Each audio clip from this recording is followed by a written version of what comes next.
Good morning, beautiful people. I hope that you guys had an amazing day the other day. It's 12:30 in the morning.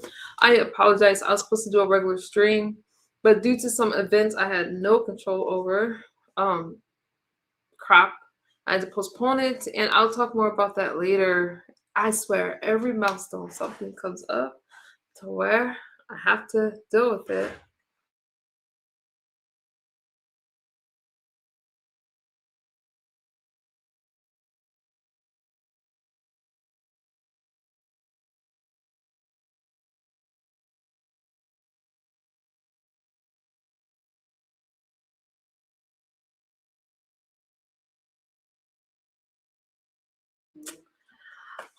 So anyways, we'll do our stream, and I'll talk to you guys more about that when I do my regular live stream, but still standing strong. I hit my 4-year milestone. It's Doc's birthday, well, yesterday, and so it was a good day in theory, but finally something good on my birthday. Hey, Doc. Whew. I'm trying. I'm committed to coming to you guys, but today was rough. Got 11 people chose my birthday. Like, oh, this might be my last one. Not your last stream. No. I'll celebrate with you. Like, well, I wonder what happened. We'll talk. Hey, kinfolk. Yeah, later today we'll do a regular stream. It'll be earlier though. Good morning, Henny. But yeah, you guys, I swear every milestone, somebody tied me up in some illegal BS that I'm like, I guess life happens, but we'll talk about it on another stream. And Doc, I got you. I was talking in the background. Good morning, Rolling Loud. Good morning. So I can't wait to chop it up with you guys. When I do my horizontal streams, feel free to hit my panel. Feel free to ask me questions, talk. We'll chop it up tomorrow, later today. And it won't be late. It'll be like a regular. It won't be at 1 o'clock, 2 o'clock in the morning, I think. So we'll chop it up. You got dragged through some BS. Oh, I'm sorry. I mean, if you want, I could drop a link on a vertical. Or if you want to wait until I do my stream later today, I'll do it. Oh, you guys, can I play my Trump video? If you want me to do a regular stream, I'll end this and do a regular stream. Just let me know. In the meantime, I'll play video. Or I'll talk to you from the chat. Let me play this video. Everything gets traced for educational for use purposes. Yes to what? You want me to do a regular stream right now? Play the video? What do you guys want me to do? Okay, I'll play the video. And I'll talk to you from my chat. Okay. Let's go. Thank you very much. Great honor. We have tremendous people behind me. You'll be hearing about that in a minute. Today is my honor to be discussing the taking of a very historic action to substantially lower costs for consumers, protect hundreds of thousands of jobs, and save Americans well over $2 billion a year by officially terminating the Biden administration's ridiculous regulations imposing costly requirements on refrigerators and air conditioners. It's ridiculous, unnecessary, and costly, and actually makes the machinery worse. I want to thank EPA Administrator Lee Zeldin, Senators John Husted. John, thank you. I heard you're doing very well in your race. I hear that's what the word is. And Ashley, I know you're doing very well also. Ashley Moody, Florida, great. As well as Representatives Stephanie Bice, Zach Nunn, and Craig Goldman. Thank you all. Thank you. Thank you all. You look good. We're joined by Kroger CEO. That's a big one. Kroger, that's a big, I see those stores all over the place. Greg Foran. Where's Greg? Greg, very good. You look like Central Casting. Just like you're supposed to look. Fairway Store CEO Reynolds Kramer. Yeah, Mr. President. Okay. Hello, Reynolds. Hello there. Maybe I won't look around every time. Why Not Stop CEO and co-owner Ann Guthier. Ann? Yeah. Because it's Ann, I'm going to. Columbiana Foods co-owner Ron Graff Sr. Right here, right behind me. Hello, Ron. Neiman Foods President Richard Neiman. Right here, sir. Hi, Richard. Piggy, that's a nice, Piggly Wiggly franchise owner. And that's a big company too.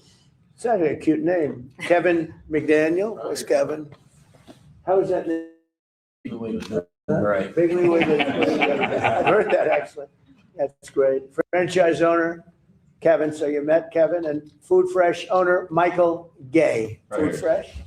Hi, Michael. How are you, Michael? And this is a representative group of very large-scale retailers. Under the Biden administration, the so-called technology transition rule, which was crazy, forced companies to adopt specific high-cost refrigerants, massively driving up the price of transporting and storing refrigerants and various goods. Many grocery stores and restaurants had no choice but to replace their refrigerators entirely. They went out of business, half of them. And these costs rose. Americans faced higher grocery prices and reduced access to critical medical supplies. It was a very catastrophic thing that they did. At the same time, this rule also drove up the cost of living by forcing consumers to purchase higher cost residential air conditioning units. They went up very substantially in cost, and also they were going to be obsolete very quickly. It created national security risk by adding additional hurdles to the already complicated process of manufacturing semiconductors. So it was a mess. Likewise, the so-called emissions rule imposed crippling leak repair requirements on virtually all existing large-scale refrigeration systems, hurting consumers and small businesses, making it almost impossible for many small businesses to even buy inferior equipment. And this is all across the country. The higher cost threatened thousands of jobs and was passed on in the form of higher prices and higher taxes. Today's reforms will deliver significant financial relief, saving American families and businesses more than $2.4 billion. Think of that, each year. Thanks to today's reforms, the American people have lower grocery prices, cheaper transportation of goods, lower cost of air conditioning, at no detriment at all to our country. Zero, including environmental detriment. My administration's historic deregulatory agenda has already saved our country an estimated $1.2 trillion. That's been done over a relatively short period of time. 1.2 trillion with a T. We're committed to fixing and really completely ending Biden's disastrous regulatory policies and delivering financial relief to each and every American, which is what we're doing. This was a tremendous burden, a tremendous cost. These people had to live with it, not only refrigerants, but a lot more. And it was making the equipment unaffordable. And the actual benefit was nothing. It just made it worse, made life worse, and it made it worse, and it drove up costs tremendously. So now I'd like to ask Administrator Lee Zeldin, who's absolutely fantastic. He's doing an incredible job. We're proud of you, Lee. Really, the job you're doing is incredible. Followed by Greg, Kevin, and Michael. Is that okay? Lee, go ahead, please.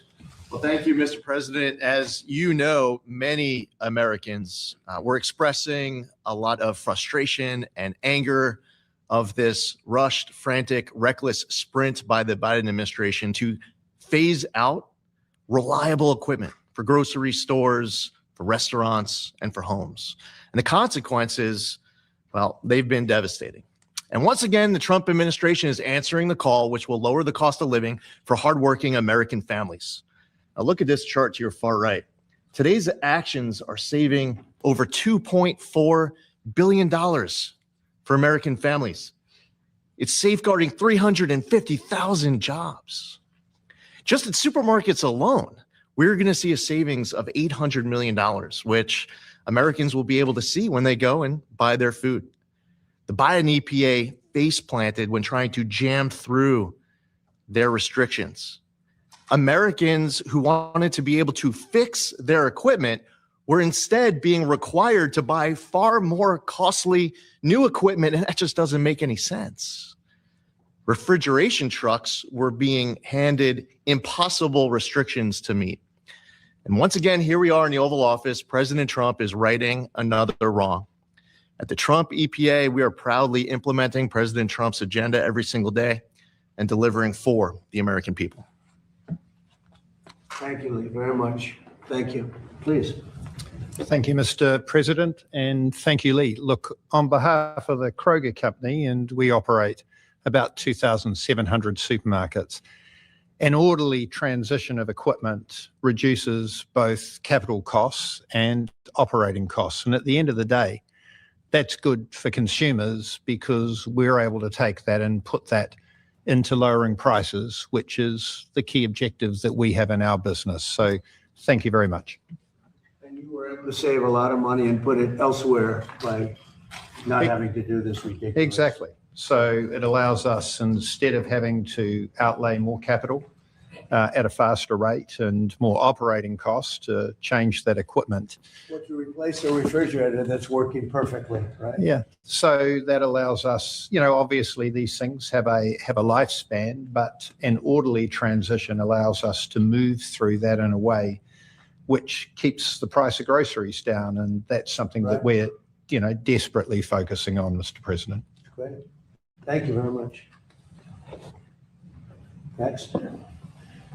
My name is Kevin McDaniel. We operate 14 Piggly Wiggly stores in North Florida, Alabama, and Georgia. On behalf of NGA, the Piggly Wiggly family, which has about 250 stores in the Southeast, we want to thank President Trump for rolling this terrible Piggly Wiggly in so legislation long. back, because without it, there would have been a lot of independents out of business. And what people don't realize is it's just not a refrigerant change. It was a equipment change. And those equipment per store, you take a store, our stores run from 25 to 50,000 square feet. You could look for $800,000 to $1.5 million per store to do a change out. That would have The new equipment would not be as good as the old equipment. No, absolutely not. It would be inferior equipment because you weren't able to use a refrigerant. It was thrown together too fast. The technology's not there yet. It's just way too fast. That's the problem.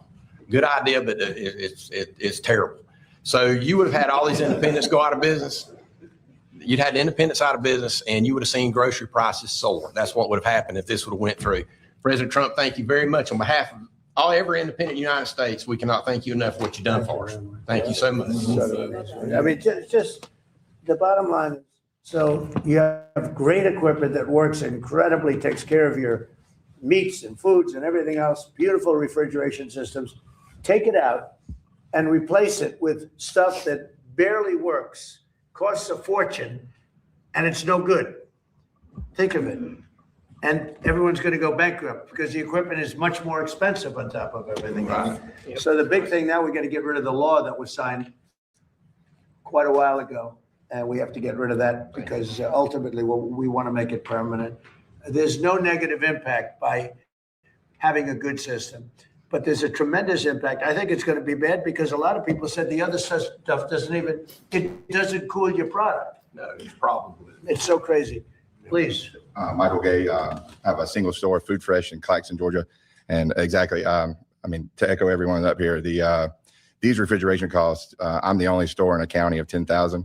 I literally 2 years ago put in equipment that should have about 20 more years of useful life.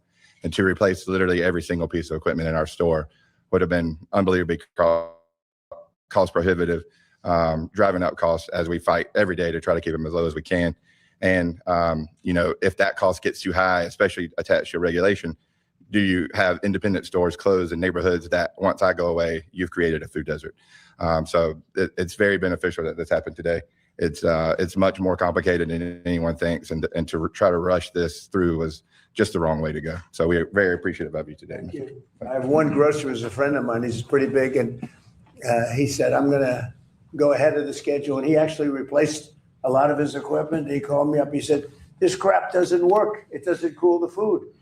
So you know about that, right? What a shame. Okay, would anybody, Kevin, would you like to say something? Yeah, I'd just like to say, sir, that this is part of your overall deregulatory agenda. And the big number, 1.2 trillion, is the savings so far. But we're going to be hitting that every year. And we're rolling back stuff that everywhere we look, there's stuff that's as awful as this. And I think that really one of the leaders has been Lee, because the EPA has been a holdup for so many years. But Lee is just out there saving Americans money. And right now, again, if you look at that number, it's $14,000 per family has been saved at reduced costs because of your deregulatory. Do we agree that Lee is an MVP? MVP. No, he's done a great job and he sees what's good and he's a big environmentalist. I mean, he wants to make sure everything's good, but he also sees stupid things like this. Senator, would you like to each speak for this? Well, Mr. President, I'd like to thank you for this because this hits our goal of trying to keep prices low for working families in America, cost of food. I have the Graff family here right behind it. They operate 3 grocery stores in Columbiana County. They had already upgraded their refrigeration systems a few years ago. This was going to cost them millions of more dollars in Columbiana County, which is not an affluent county. It has a grocery store in East Liverpool, Ohio, which is the hometown of the late great Lou Holtz. And these people, not only would it raise food costs, but it might force them to shut a grocery store down so that the town didn't even have a grocery store. So you're saving money for working families and their grocery prices. You're also saving grocery stores so that we don't have food deserts in rural places across our country. Yep. Mr. President, I think it is so important that the people see what you choose to hang right by your desk, which is the Declaration of Independence, which is a reminder that government at its core is supposed to function in a way that allows people the opportunity to pursue happiness and not work against them by coming up with regulations that just make it harder to live, more expensive to live.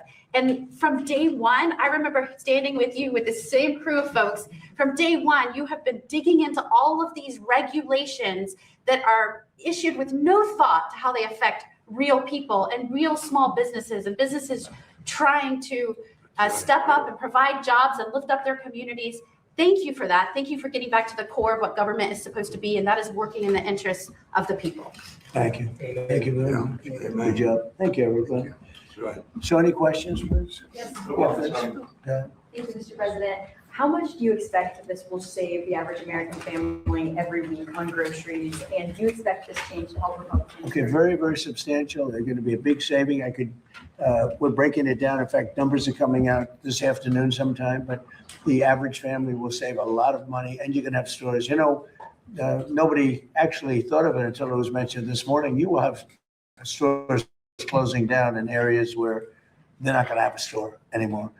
And you really are being forced to spend much more money on much more expensive equipment that really doesn't work. This friend of mine is a very savvy guy and, you know, big league stuff. And he put some in because he wanted to see, and he said, the stuff doesn't work. It doesn't cool the food properly. That's why they call the thing that we're talking about a refrigerant for a reason. It's a refrigerant. So that's it. Please. Thank you very much. Yeah, thanks, Mr. President Trump. Are there any assurances from the grocery chains that they'll pass these savings down to consumers? Well, let's ask Kroger about that. Come on. That's a very good question. You have the biggest right here. Yeah. We're actually right in the middle of doing that at the moment. So we're concerned about the cost of living. It makes a big difference when you get your pricing right. And we certainly are interested in ensuring that all our customers right across the country are paying the right price. You know, if it were the right thing to do, it would be, you know, bad for the environment what they had, I'm all for that stuff. But when you're forced to put in very inferior equipment that's not going to work, you're going to be wasting a lot of food product because it doesn't cool the food properly. And it's actually a bad thing. And the bad thing is more expensive than what they already have. And in many cases, they just put it in, you know, they just put in the other apparatus. And a lot of people have said they've spent money recently to do it. And then this rule came up out of nowhere. Yep. And the stuff they just put in, they have to change.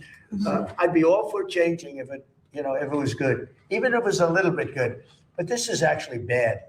Yeah, do Okay. you not have any environmental concerns though with this? No, there is no environmental concern, and Lee covered that really well. There's no environmental concern.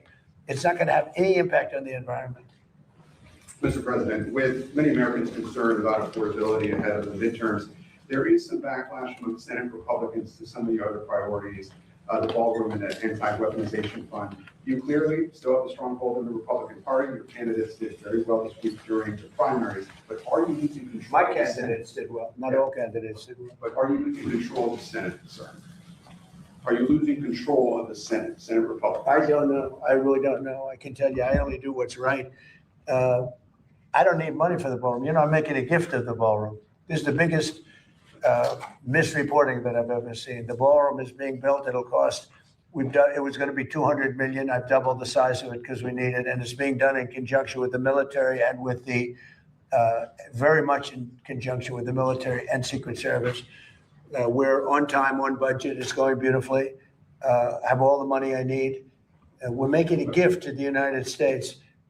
They came along and they said, we want to make it the White House overall more secure. And I understand that. Not for me, because I'll be gone. You know, I'll be gone and you'll have somebody else in for hopefully hundreds of years. But that's what they're doing it for. The ballroom is paid for. It's a gift. I mean, I want to make it clear because so many people say, I thought you were giving this away. Thank you so much The for money the that they're spending is Thank you so much, my friend. maybe around the ballroom and other parts of the house, but this is not for the ballroom. The ballroom is being a tremendous amount of what's being done with respect to the ballroom is for national security, including, as an example, a drone port on top of which was top secret until litigation made it less than top secret. But we have a drone port. We have the glass that's 4 inches thick, bulletproof glass. We have bulletproof walls. We have things. You need a place like this, but this is being made as a gift from me and other people that are great patriots that spend a lot of money. We're building what will be the finest ballroom anywhere in the world. If they want to spend money on securing the White House, I think it would be very, very much a good expenditure, but the ballroom is being built. But what if Congress doesn't sign off on the security money, sir? Then the White House won't be a very secure place. But then regarding Cuba, there was an aircraft carrier that just arrived there this week, an aircraft carrier. Are you sending that there to intimidate the Cuban government? No, not at all. Cuba, look, it's a failed country. Everybody knows it. They don't have electricity. They don't have money. They don't have really anything. They don't have food. And we're going to help them along, and we're going to help them because number one, I want to help them. I don't want to on a humanitarian basis, but we have the Cuban American population, much of it living in Miami and Florida. That's a great group of people, amazing group of people, industrious, they're great Americans. They've wanted this to happen. They want to go back to their country. They want to help their country. I hope they're going to stay here, but they want to go back. They want to invest in their country and, see if they can bring it back. Other presidents have looked at this for 50, 60 years doing something, and it looks like I'll be the one that does it. So we'd be happy to do it. We want to open it up to Cuban Americans where they can go back and help. The GNC released a report this morning, their report on the last election on why you won and Democrats lost. One thing that it mentions is how they failed to reach Middle America, Southern Americans. Do you think they've learned lessons from that election, and have you seen that report? I think the elections are so rigged, and we have to do something about it, and we're going to do something about it. But we cannot continue to have, and frankly, the Senate and the House, they ought to get together and they ought to pass the Save America Act so that you have a voter ID, and it's so important you have proof of citizenship, little thing like proof of citizenship, and also mail-in voting, which is so crooked. So in Maryland, as you probably saw, they had 500,000 mail-in votes that were corrupt. They were corrupt. They said the printer made a mistake. Don't believe that. And they got caught with 500,000 mail-in ballots that were corrupt. We got to stop it. We have a country that has a very corrupt, we have more corrupt elections than third world countries have. And we ought to get smart. Pass the Save America Act. That'll be a long way. You have voter ID, voter identification. The Democrats don't want to pass. Now, I'll tell you what, the Democrat voters do want to pass, 87%. but the Democrat politicians don't want to pass. And the reason is they'd never be elected again because with their policy of open borders, transgender for everyone, I call it transgender mutilization of your children for everybody, men playing in women's sports, all of the stuff that they do, high taxes. They want a tax hike. They voted in favor of high taxes. They voted against a tax cut. They voted in favor of men playing in women's sports. I don't know what these people are thinking. The only way they can win is to cheat, and that's what they want to do. And we ought to pass the Save America Act. Yeah, please. Yes, Mr. President. I have two questions for you. One of which is first about the ballroom and the second about Iran. First, I'm curious, what is the stone that you're going to be using? And I ask that for a reason, because I live in Stafford County, and you know a lot about history. Yeah. And stuff like that. So you know the stone that was quarried for the Capitol Right. and the White House is from Stafford County. They still have Right. quarries, so Yeah. down there. We're using marbles and granites, Okay. mostly marbles and granites. All right, excellent. And then my second question is, the Vice President mentioned the other be accommodations, they were willing to make accommodations with the Iranian deal. Could you kind of expand on those possible accommodations? Does that include? When you say combination of what? Accommodations, he's talking about accommodations as far as making the deal going. Is that? I don't know, I can't tell you. Right now, we're negotiating, and we'll see. But either we're going to get it one way or the other. They're not going to have a nuclear weapon. You know, when people hear it, because oftentimes they won't put up the second part of the sentence having to do with, I'll say, this is more important than anything that we have to talk about. And usually they'll cut it off, the fake news. I said, because this is the nuclearization of a country that some people would say is somewhat crazy. And we cannot let Iran have a nuclear weapon. That's all it is. We can't let it. You will have a nuclear war in the Middle East, and that war will come here. That war will go to Europe. We cannot let that happen, and it won't happen. It's not going to happen. And that's more important than anything else. And we can't. I can think of nothing that's more important than the fact that we cannot let Iran have a nuclear weapon, and we won't. Yeah, Jeff. Following up on that, sir, Iran is negotiating with Oman to set up a formalization of charging tolls in the Strait of Hormuz.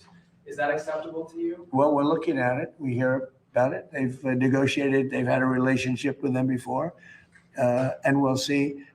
We have total control of the Strait of Hormuz, as you know, with our blockade. The blockade's been 100% effective. Nobody's been able to get through us like a steel wall. It's our Navy. We have the greatest military anywhere in the world. We wiped out their Navy. We not wiped out their air. I think they're down to about, I would say we knocked out 85% of their missile capacity. It's very hard for them now to build missiles, to build drones.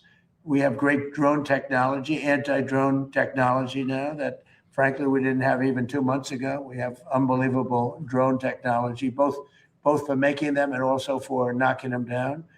But look, we're going to either make sure they don't have a nuclear weapon, or we're going to have to do something very drastic. And the people of the country, I believe when it's put to the people of our country, they will all agree that we cannot let Iran have a nuclear weapon. Yes, Daniel? Let me just do one follow-up on that. How do you want things to end up with the Strait of Hormuz, though? Would you like that to happen? Well, we want it open. We want it free. We don't want tolls. It's international. It's an international waterway. They're not charging tolls. Right now, they are losing $500 million a day is what it's projected. I don't know, it sounds like a lot of money, but whether it's 500 or 200 or 300, they're losing a lot of money. There hasn't been a ship that's been able to get through without our approval. And the Navy has done an amazing job. And no ship is going to Iran, as you know. No ship is going to, or out of Iran without our approval. Can they keep their highly enriched uranium? No, we get the highly enriched. We will get it.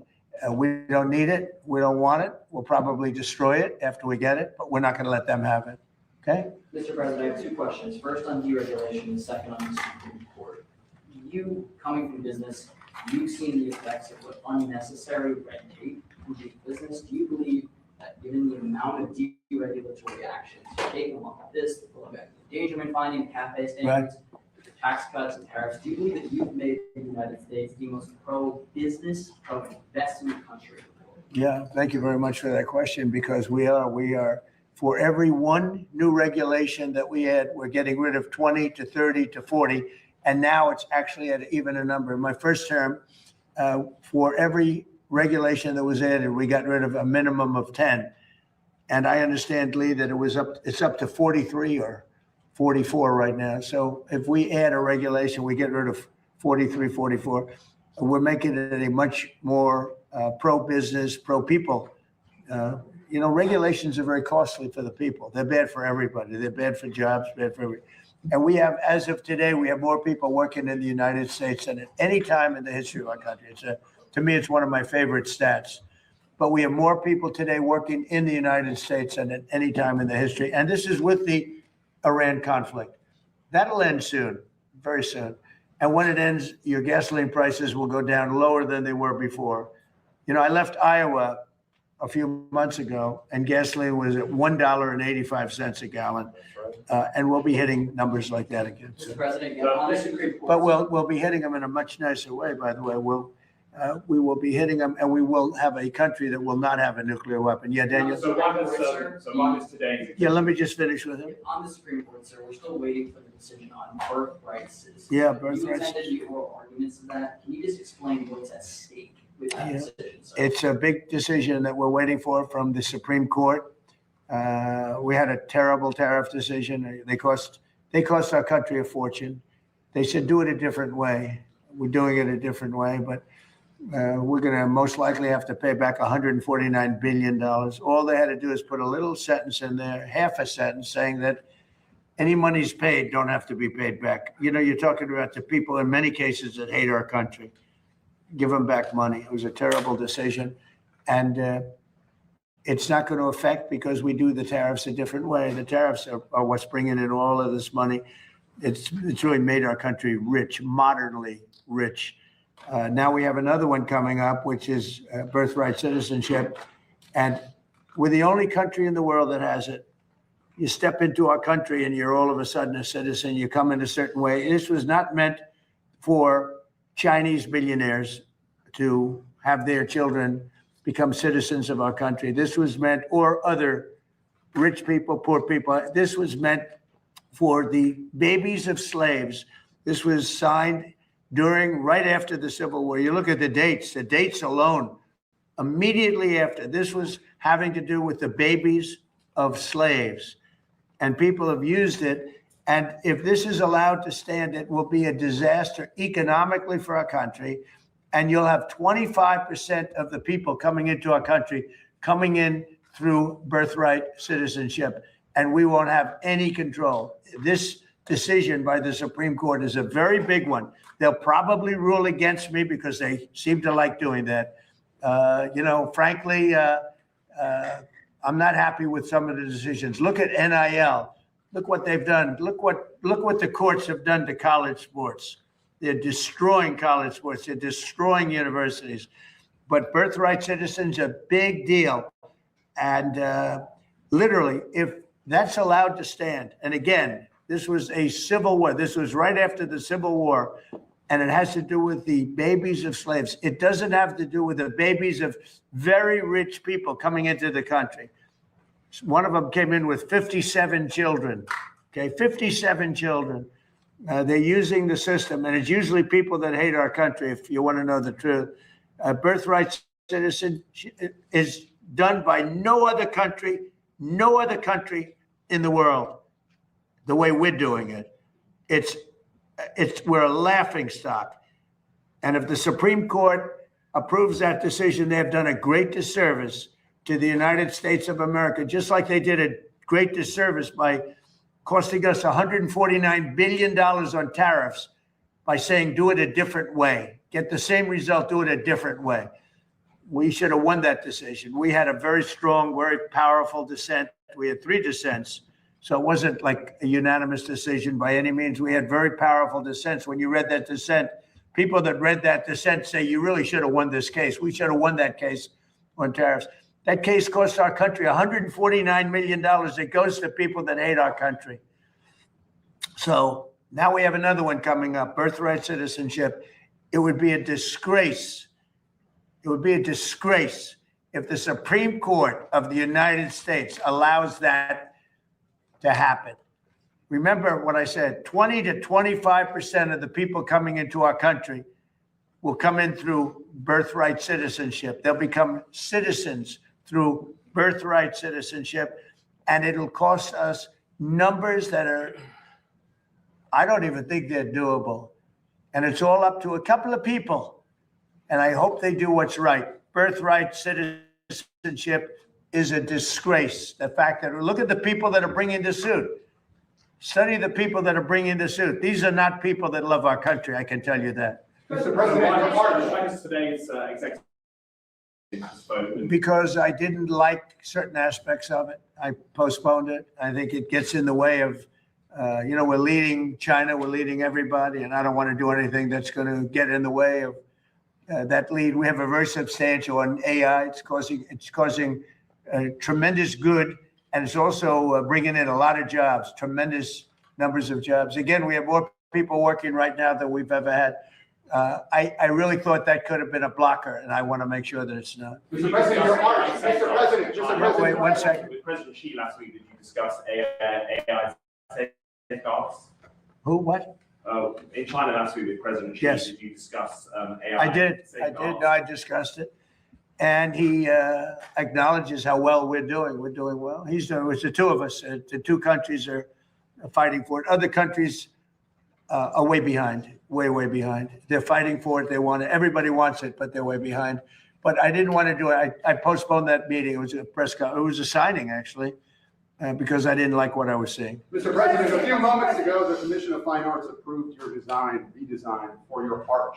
Do you think you need congressional? Oh, that's good news. I finally get good news from What was the vote? Do you know what the vote was? What was the vote? I'm just seeing the headline here. I don't have the exact vote. But... So we're building what's called the Triumphal Arch right opposite the Arlington Memorial Bridge, right by Arlington Cemetery. It's beautiful. It's the Arc de Triomphe would be the one that you would probably know in Paris. It's one of the most beautiful. It's a very similar size, slightly larger. We have to do slightly larger. It doesn't have to be a lot larger. Otherwise, you'd all be disappointed in me. But it's even far more beautiful. And I think that the Arc de Triomphe is beautiful. It's a couple of 100 years old, but I think it's beautiful. And some arcs go back over 1,000 years. And it's called a triumphal arc. It's usually done for victories in war and things. There are 59 of them in the world. And some are really beautiful. And we're the only major, Washington, D.C., which should be number one. We're the only important and major city that doesn't have one. We don't have a triumphal arch. So it was meant to be built for many years. The circle going up to the bridge, it was people pass that circle. They say, why isn't something built here? And so that's very good. We just got approval from Fine Arts. That's fantastic. Right, but you need Congress to sign off on it. No, we don't. No, we're doing it. It's the land is owned by the Interior Department. We don't need anything from Congress. Are you attending your son's wedding this weekend, by the way? He'd like me to go, but it's going to be just a small little private affair, and I'm going to try and make it. I'm in the midst. I said, this is not good timing for me. I have a thing called Iran and other things. That's one I can't win on. If I do attend, I get killed. If I don't attend, I get killed. By the fake news, of course, I'm talking about. No, but he's got a very person who I've known for a long time, and hopefully they're going to have a great marriage. Mr. President, actually to add to the art, I just actually passed by it on my way here, Right. saw the pink flags, and Right. there's just geese that are there all the time. Right. So it's perfect. How long will that take? And also, I have to say, I have to pass along something for my mother. She drove in with me. She was amazed by all the people she was seeing on the streets here in DC. She doesn't get in here as much. DC is hot again. She was noticing how clean and beautiful. It's clean. So I'm passing it along. That's right. Well, that's the way I do it. Clean. You take a look at, we had broken path. It was so terrible coming into the White House. It was slate. Slate's a roofing material. It's not a walking material, but the slate was all broken and chipped and terrible. And I put down a new granite floor and paid for it myself, by the way. But I put down a nice new granite floor. It looks beautiful. It's actually getting rave reviews. It's beautiful. It's a terrible having people walking up to the White House and they're walking over broken tiles and broken floors. So now we just finished. It's going to be finished when the moldings are put on. But you might take a look at it. I don't know if you've seen it, but it's beautiful. Of other things we're doing while you're at it, We have 31 fountains in Washington. Of the 31, not one worked. Now we have 21 working and the others are going to be fixed. And people are calling and saying, it's amazing what's happened in the fountains, and they're working top level. And my most exciting is the reflecting pool between the Washington Monument and the Washington Monument, Lincoln Memorial. It's 2,500 feet long by almost 200 feet wide. It's a massive structure, if you think of it. It's taller than the tallest building in the world.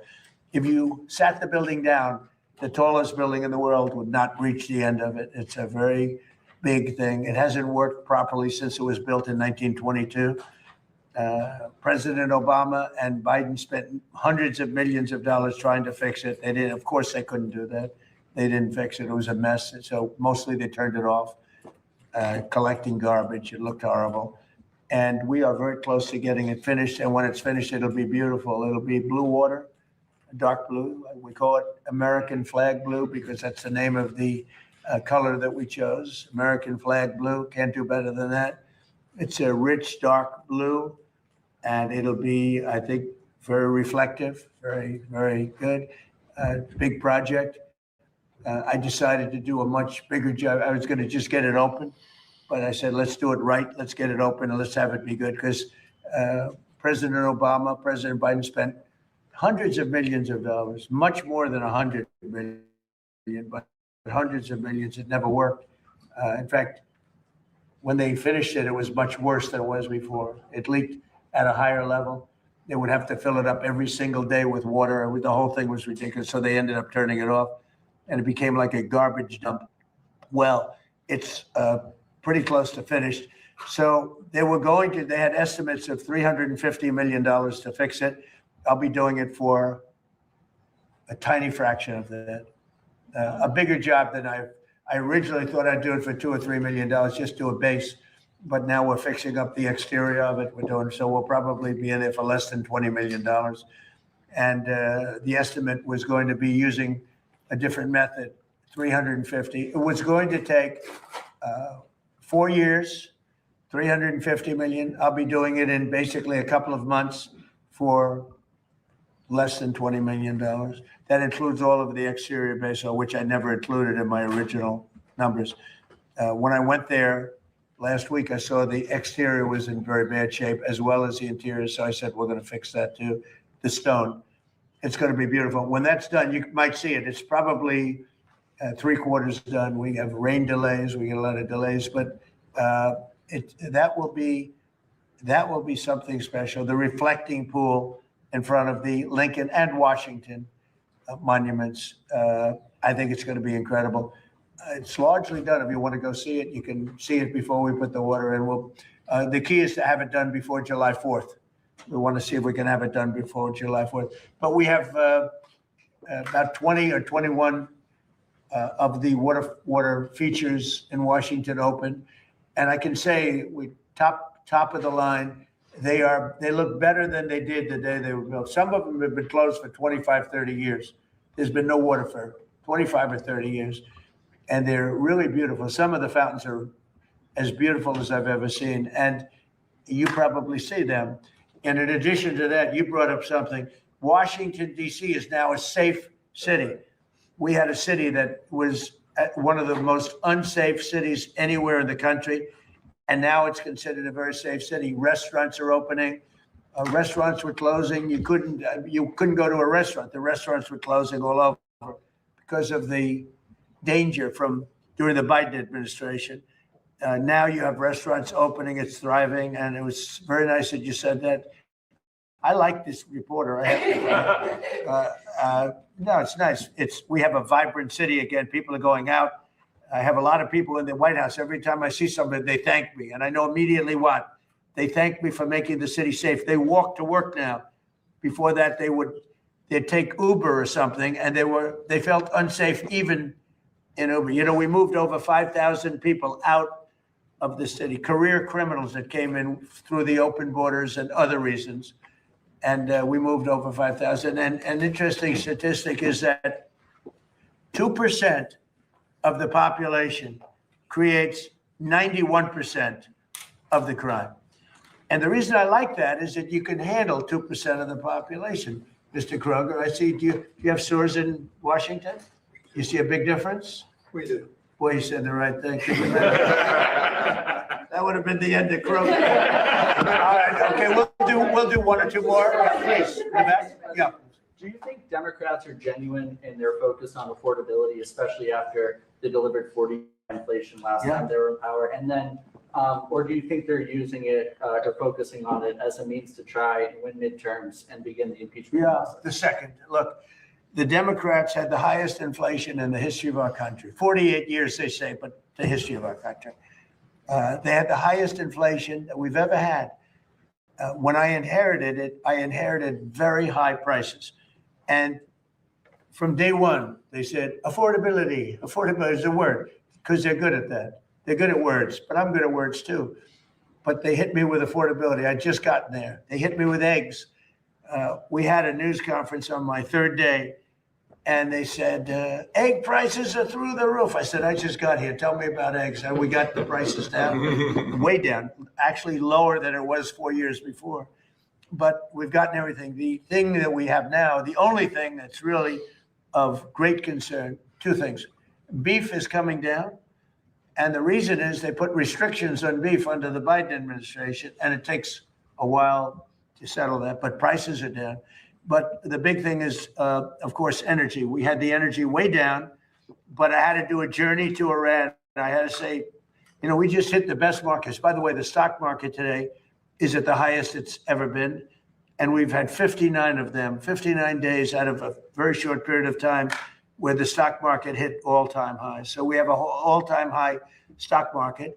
We have all-time high job numbers. We have 401ks just hit the highest number they've ever been. So many of you have 401ks. That means you're richer than you've ever been. And we're doing really well. But they came up with this word, affordability, but it's them that caused the problem. And they use that word, Senator, they used that word right from the beginning. I was in one day and I heard somebody on television say affordability, and I inherited this mess from them. But we've got it in great shape. The country's doing well. We're respected all over the world. This country is respected. We're the hottest country. We were a dead country 2 years ago, and now we're the hottest country anywhere in the world. So I think most of you appreciate that. Some of you don't. Yeah, please. Washington Times. If the Supreme Court doesn't rule in your favor on birthright citizenship, are there any other avenues that your administration has explored to remedy this? And did you talk with President Xi about Chinese foreign nationals taking advantage of birth tourism here in this country and how many people have? Well, it's a great question. No, if the Supreme Court hurts our country by ruling against us on birthright citizenship, that would be just between that and tariffs, what damage they've done, what damage they've done. Again, they could have said, which they said, do the tariffs a different way. But they could have said the money taken in, hundreds of billions of dollars, $149 billion we have to pay back. Kevin understands that better than anybody. All they had to do is say, any money taken in, because they agree you could do it a different way. Any money, this is a better way.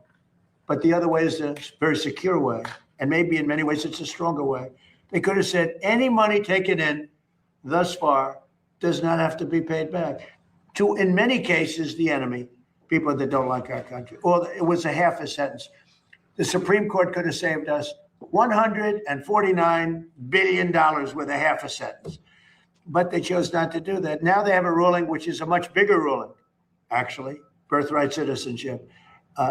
The cost, forgetting about it's wrong, the cost of birthright citizenship is barely not affordable by our country. It's going to cost hundreds of billions of dollars. And it's in their hands. What can I tell you? It's a common sense ruling. It's common sense. It was exact timing. And it's about the babies of slaves. Thank you for that question. Go ahead. Thank you, Mr. President. So do you think if Democrats were to take control of Congress again, they would immediately begin the impeachment process? I think if Democrats took control of the Congress, I think that, and let's say took control of the country, I think that this country's finished. These people are sick. They suffer from Trump derangement syndrome, but really they have bad policy. They have horrible policy. They cheat on elections. They get elected by cheating on elections. But you would have 2 states added. They'll terminate the filibuster immediately. Republicans should do that. They'll terminate the filibuster. You'll have Washington, D.C., and you'll have Puerto Rico as a state, which will be a disaster, which would be 4 Senate seats, tremendous numbers of electoral college votes. You will have that's really bad, but you'll have the destruction of our country. They want to go to 21 Supreme Court judges. That's their perfect number. They talk about 13, but they want to go to 21 Supreme Court judges. If they get in power, I think this country would be maybe finished. If I didn't win the election, I'll say this, we've become the hottest country anywhere in the world. We were a dead country 2 years ago. If I didn't win this election, we would have been a country that was essentially I don't even know that we would have been a country any longer. They were destroying our country. They were letting hundreds of thousands, millions of people pour through our southern border, criminals, people from jails, people from mental institutions, drug dealers and drug addicts. They were sending everybody, countries were sending everybody that they didn't want by the millions, 25 million people. If I didn't win this election, I believe our country would have been finished. Thank you very much, everybody. Thank you, Bryce. Thank you. Thank you, Bryce. Thank you, guys. Thank you, guys. Thank you, guys. Thank you, guys. Keep going. All right, you guys. I don't know if birthright citizenships is. I mean, I would like to see them cancel it, but I don't think that one's gonna pass. I just don't. I know that people are gonna feel it's unconstitutional or whatever. I just think it's gonna be a tough one. So, let's check out the fraud in Minnesota. I'll give you guys an update there. But what do you guys think? I mean, that's just my opinion. You guys can have your own opinion. Dang, I'm little.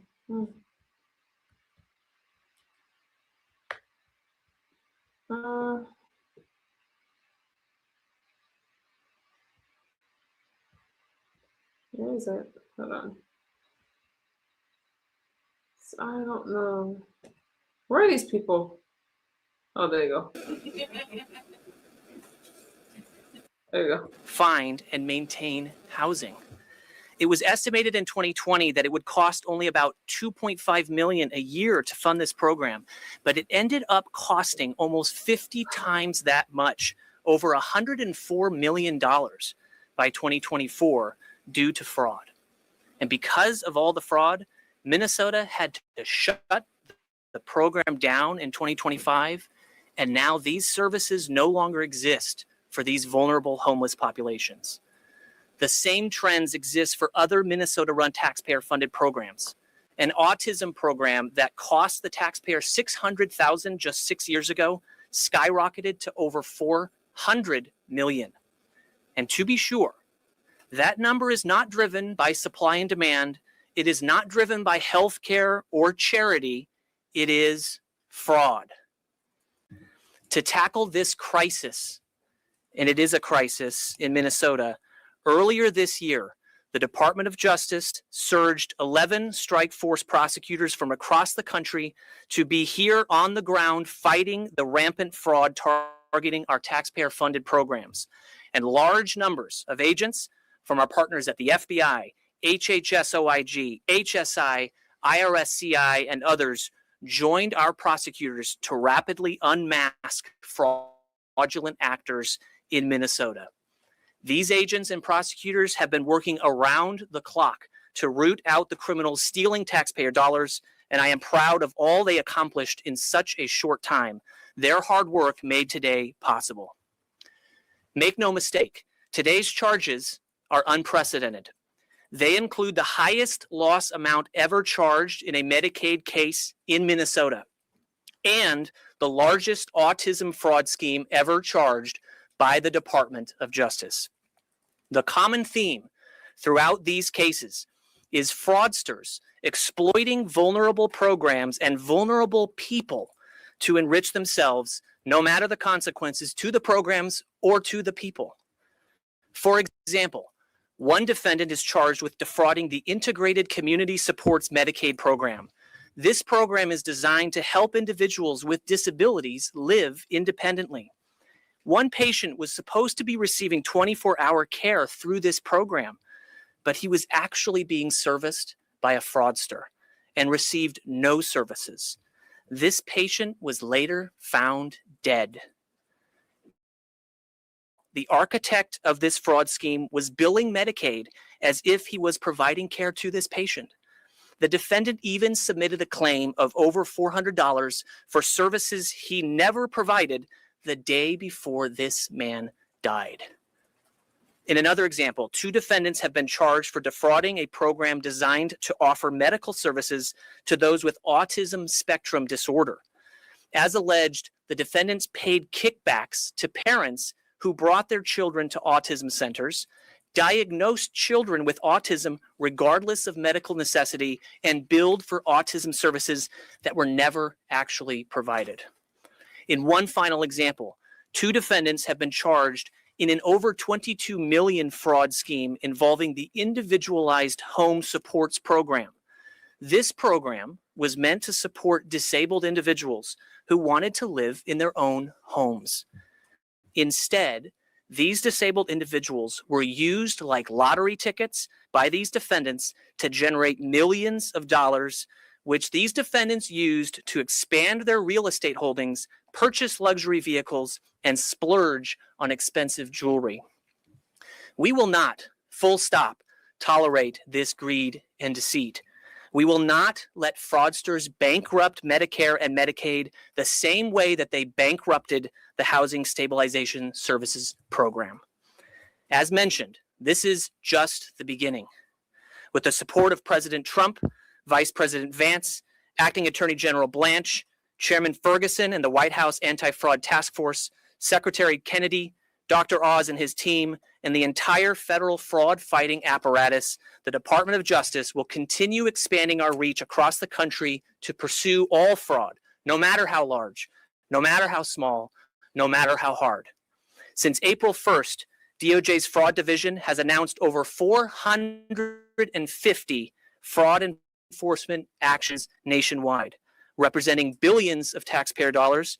And this week already, we're delivering results coast to coast with a trial conviction in Brooklyn involving a $40 million drug distribution and fraud scheme, and a trial conviction in Los Angeles involving a $40 million Botox injection fraud scheme. To expand our reach, we are announcing today the expansion of the healthcare fraud Midwest Strike Force to Minnesota and the hiring of 15 additional prosecutors dedicated to combating Medicaid fraud nationwide. These additional resources will ensure that the DOJ's Fraud Division will be better equipped to stop fraud and hold criminals accountable. My message to the Minnesota community and to all of America is this: if you see something that seems too good to be true, tell us.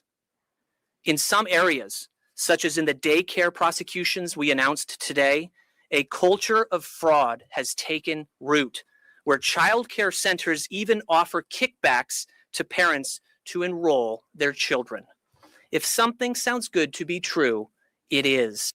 Do the right thing, speak out, help us win the fight against fraud.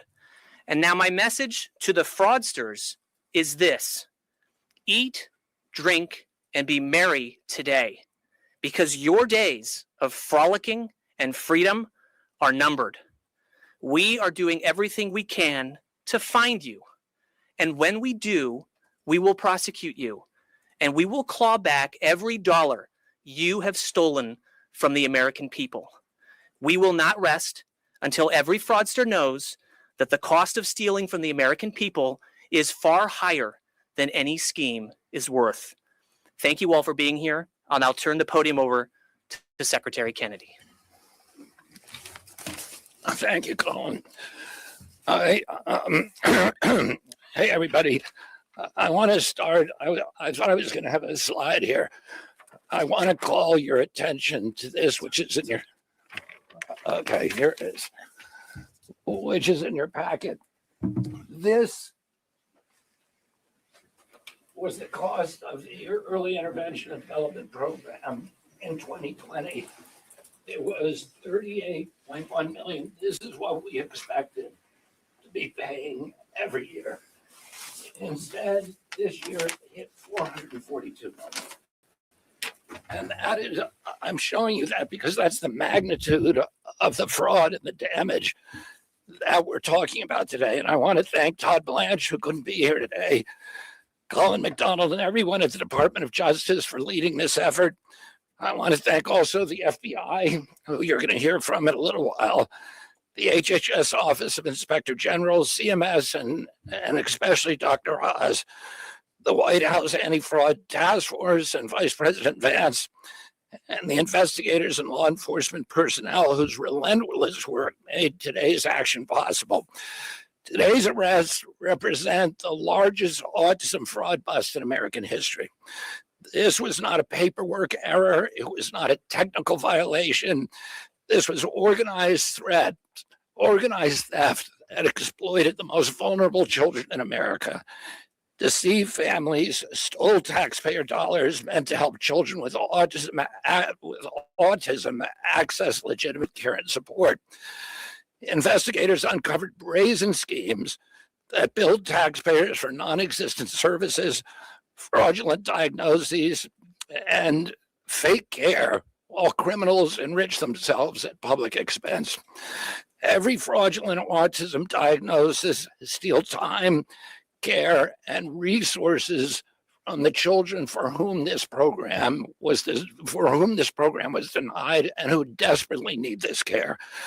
Families with autistic children already face enormous challenges navigating therapies, specialists, and support systems. Fraud makes those barriers even steeper. America is facing a real autism crisis. Today, approximately 1 in every 31 children is diagnosed with autism spectrum disorder. Medicaid finances a significant share of autism-related services nationwide, and spending has risen dramatically over the last decade, and a lot of that spending is because of fraud. When criminals exploit these programs, taxpayers lose billions, and vulnerable children lose their access to care. Healthcare fraud now costs the United States tens of billions of dollars every year. Some estimates place the broader cost of healthcare fraud and improper payments at $100 billion annually. That fraud drives up healthcare costs for all Americans. It weakens public trust. It drains taxpayer resources and threatens the long-term stability of both Medicaid and Medicare. If we fail to confront the fraud aggressively, these programs will not survive for future generations in the form Americans rely upon them today. Under the leadership of President Trump and Vice President Vance, this administration is carrying out the most aggressive anti-fraud effort in American history. And I want to be clear, this is an extraordinary bust today, because these kind of operations usually take many years, sometimes a decade.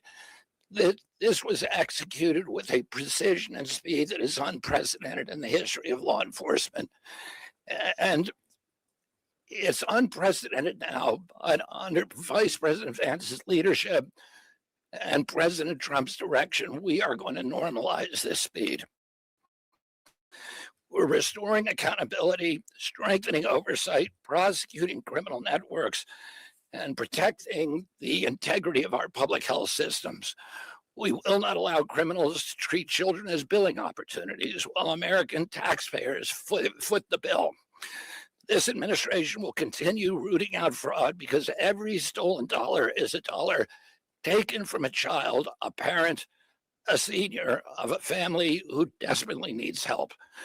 We're going to protect these programs and protect vulnerable children and restore integrity to the American healthcare system.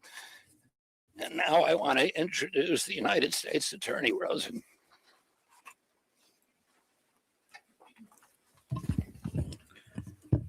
Thank you, Mr. Secretary, and my thanks, where did he go, to Colin McDonald, who has led the Department of Justice's national fraud prosecution effort with a tenacity and an effectiveness that is really inspiring to all of us who are on the team. Here in Minnesota, we have the unfortunate distinction of bringing to being the place that brought to national attention the fraud committed against governments across the United States, governments that turned the other way either deliberately or negligently while it was happening under their noses. The numbers that we have here in Minnesota are enormous, but I'm happy to tell you that we have more prosecutors prosecuting fraud, more law enforcement resources investigating the fraud, and we are identifying and investigating and prosecuting fraud at a pace that is unprecedented here in this state. I am happy to report to you all, although I imagine many of you know that just a short time ago this morning, Amy Bach, cornerstone operator in the Feeding Our Future fraud, was sentenced by Judge Brazel to 500 months in prison. That's 41.6 years. While Feeding Our Future, while that fraud in and of itself was breathtaking, the truth is Feeding Our Future is only a start, and we believe it's only a small fraction of the fraud that is actually ongoing here in the state of Minnesota. And I can say so, Secretary Kennedy and Dr. Oz, it's my pledge to you that we're going to do our best to deter future thefts from your department and from your agency, to recover as much of the losses as we possibly can, and to put the thieves here in Minnesota into prison. And with that, I give you Chairman Ferguson.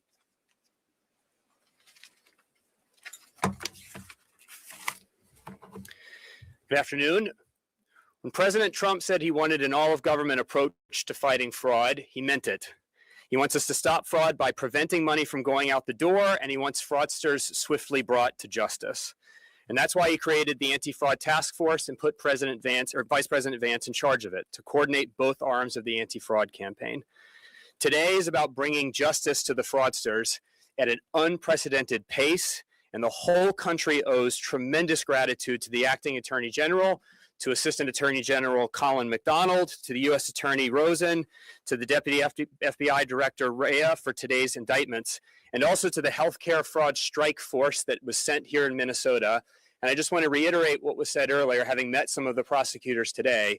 The work done at the speed at which it was done is unprecedented. And because of Attorney General Blanche and Colin McDonald, this is going to become the new norm for American fraud prosecutions. We saw last week an example of keeping money in the agency, thanks to Administrator Oz and Kim Brandt. The task force helped keep billions of dollars in HHS rather than going out the door to fund fraud. And this week, the other arm of the pincher becomes apparent, with fraudsters who took money from the American people getting their just desserts. That is all about restoring deterrence. And restoring deterrence is important for two reasons. First, this is how we have to save these programs. Fraud is going to bleed our social programs dry. All of these programs are made possible by the most generous country in the world and the most generous people in the world, Americans, turning over trillions of their hard-earned dollars to fund social programs to help their families, their friends, and their neighbors through hard times. If fraudsters get to siphon off that money and put it into their own pockets, these programs, like Secretary Kennedy just said, will not survive in the form to which we are all accustomed. And Americans who've paid in, expecting these programs to be around in the future, will have doubts about whether they will be. So stopping fraud is how we save these programs. And no matter what your party identity is, that has to be one of our goals, saving programs by stopping fraud. The second reason that deterrence is so important is that all of our programs are built for a high trust society. We didn't set up these programs with layers and layers and layers of anti-fraud redundancy because we set it up for a people who are accustomed to be able to trust their neighbors, their families, and their friends to do the right thing, to be honest, and not to try to bilk their fellow Americans by raiding these programs. It's become clear that that social trust has been diminished and that people have taken advantage of these programs. Deterrence is how we restore social trust. It's how we have Americans believing in one another again, believing in their government, believing in these programs, and that social trust is necessary for the entire American experiment to work. Like the Assistant Attorney General said, today's work is just the beginning. The Vice President, at President Trump's direction, is working incredibly hard every day to fight fraud in every agency, and DOJ to stop the fraud after it happens, arrest and prosecute the fraudsters. And I think today makes very clear to every fraudster, if you somehow get money that goes out the door that doesn't belong to you, the FBI is going to find you, put you in handcuffs, and prosecutors are going to throw you in jail. Again, I'm very grateful to the acting Attorney General and his incredible team, including the strike force that sent prosecutors from all over the country to achieve today's results. President Trump promised justice, and today DOJ is delivering. With that, I'll turn it over to Administrator Oz. Thank you, Andrew. I want us to think back to what life looked like here in Minnesota a year ago, because that's when we started hearing there were concerns in this state about programs that had been built to provide services that historically had been given by families to their family members who are struggling. Kim Brandt, who's standing behind me, received a phone call, and her team began to work with Minnesota, trying to understand some concerns that were raised, suspicious billing that didn't seem to make a lot of sense. But Minnesota, Department of Health here, said they had it handled. They were going to take care of it. And we didn't hear back from them until the last week of August at a conference, at an event around that conference. There was a comment made by someone who worked in that organization here in Minnesota that they actually didn't have it handled, and there were significant problems that had gotten so out of hand that panic was setting in. And it was at that point that we re-engaged the process and realized that there were programs that had been created here with massive spending that had increased so rapidly that there's no way to save the program. The Housing Stabilization Program, which takes care of people who are struggling with homelessness or substance abuse and many other reasons why they may need housing, especially in a place like Minnesota where in the cold that can be lethal, needed that program to survive. We are all up here because we love these programs. Medicaid is the fundamental payer of last resort for our most needy, most vulnerable citizens. And when we're unable to keep these programs alive because of fraudsters, it hurts all of us deeply.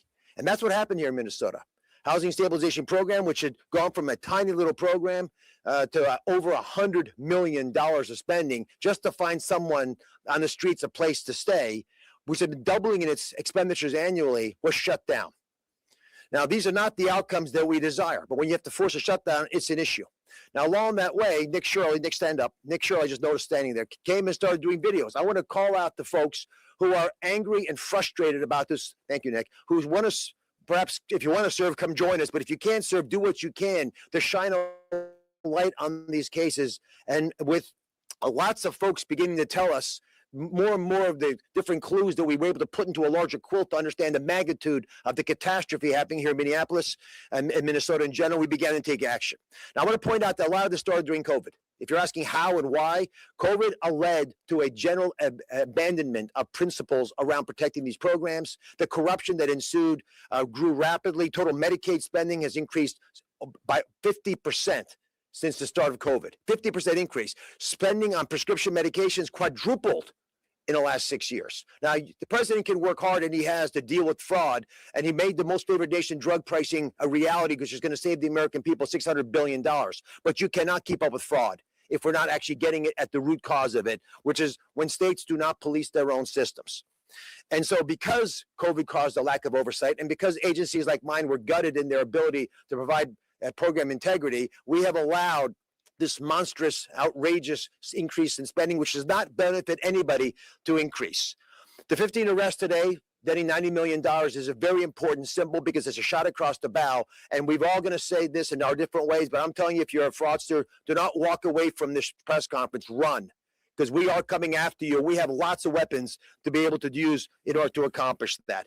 The kinds of reprehensible behavior that we've identified with individuals bribing parents to lie that their children have autism, will carry that diagnosis for the rest of their lives. As a physician, that bothers me to my core. Not only are we selling our licenses as doctors when we allow this to happen, we're selling our souls, and there were doctors involved in some of these issues as well. It's rampant failure of this program is addressable, but we've got to be able to deal with it from within. There's a whistleblower. Her first name is Faye. She's on Capitol Hill today testifying, I believe. But she's spoken to me about the fact that there was a general fear within the health agency here of being called a racist, a fear that you would be politically inappropriate, politically incorrect. And that's fear is what stifled much of the action that should have taken years ago and taken place in an effort to prevent why we're here today. But we will keep coming back and we will keep helping. So let me announce a few things that we are doing specifically on Secretary Kennedy's leadership at HHS within CMS. We have deferred, as many of you know, $350 million to the state of Minnesota based on two sequential reports from the state of its spending over the last 2 quarters. This is all, again, money that we are going to defer because our job is to protect the federal taxpayer. And as Minnesota is able to justify some of these expenses, we will discuss these. We've also asked for a revalidation of all of the high-risk providers. Again, these are providers providing services for the kinds of things like driving someone to the office or carrying the groceries upstairs, things that, again, your family would often do for you. These of the 5,600 people who are being revalidated, the state has told us as recently as May 7th, that only 40% have responded, rather 40% have not responded, or their responses are clearly inadequate. We believe that by the end of this month, which is the deadline, that half of these providers may no longer be allowed to provide services. That is a lot of people doing things to other human beings that are not supposed to have been able to do them. Again, that is the humanitarian risk that we're facing. We're here to fix these problems. We love these programs, but we're going to crush the fraudsters who threaten with corruption the foundation of the social safety that we have built in this wonderful nation over the last 60 years since the foundation of Medicaid and Medicare. We're going to make as many visits as we need to Minnesota. I've been here. I'll come back. So is everyone else on this panel. And my colleagues at OIG, DOJ, FBI, and many others share our passion. Chris, to the FBI.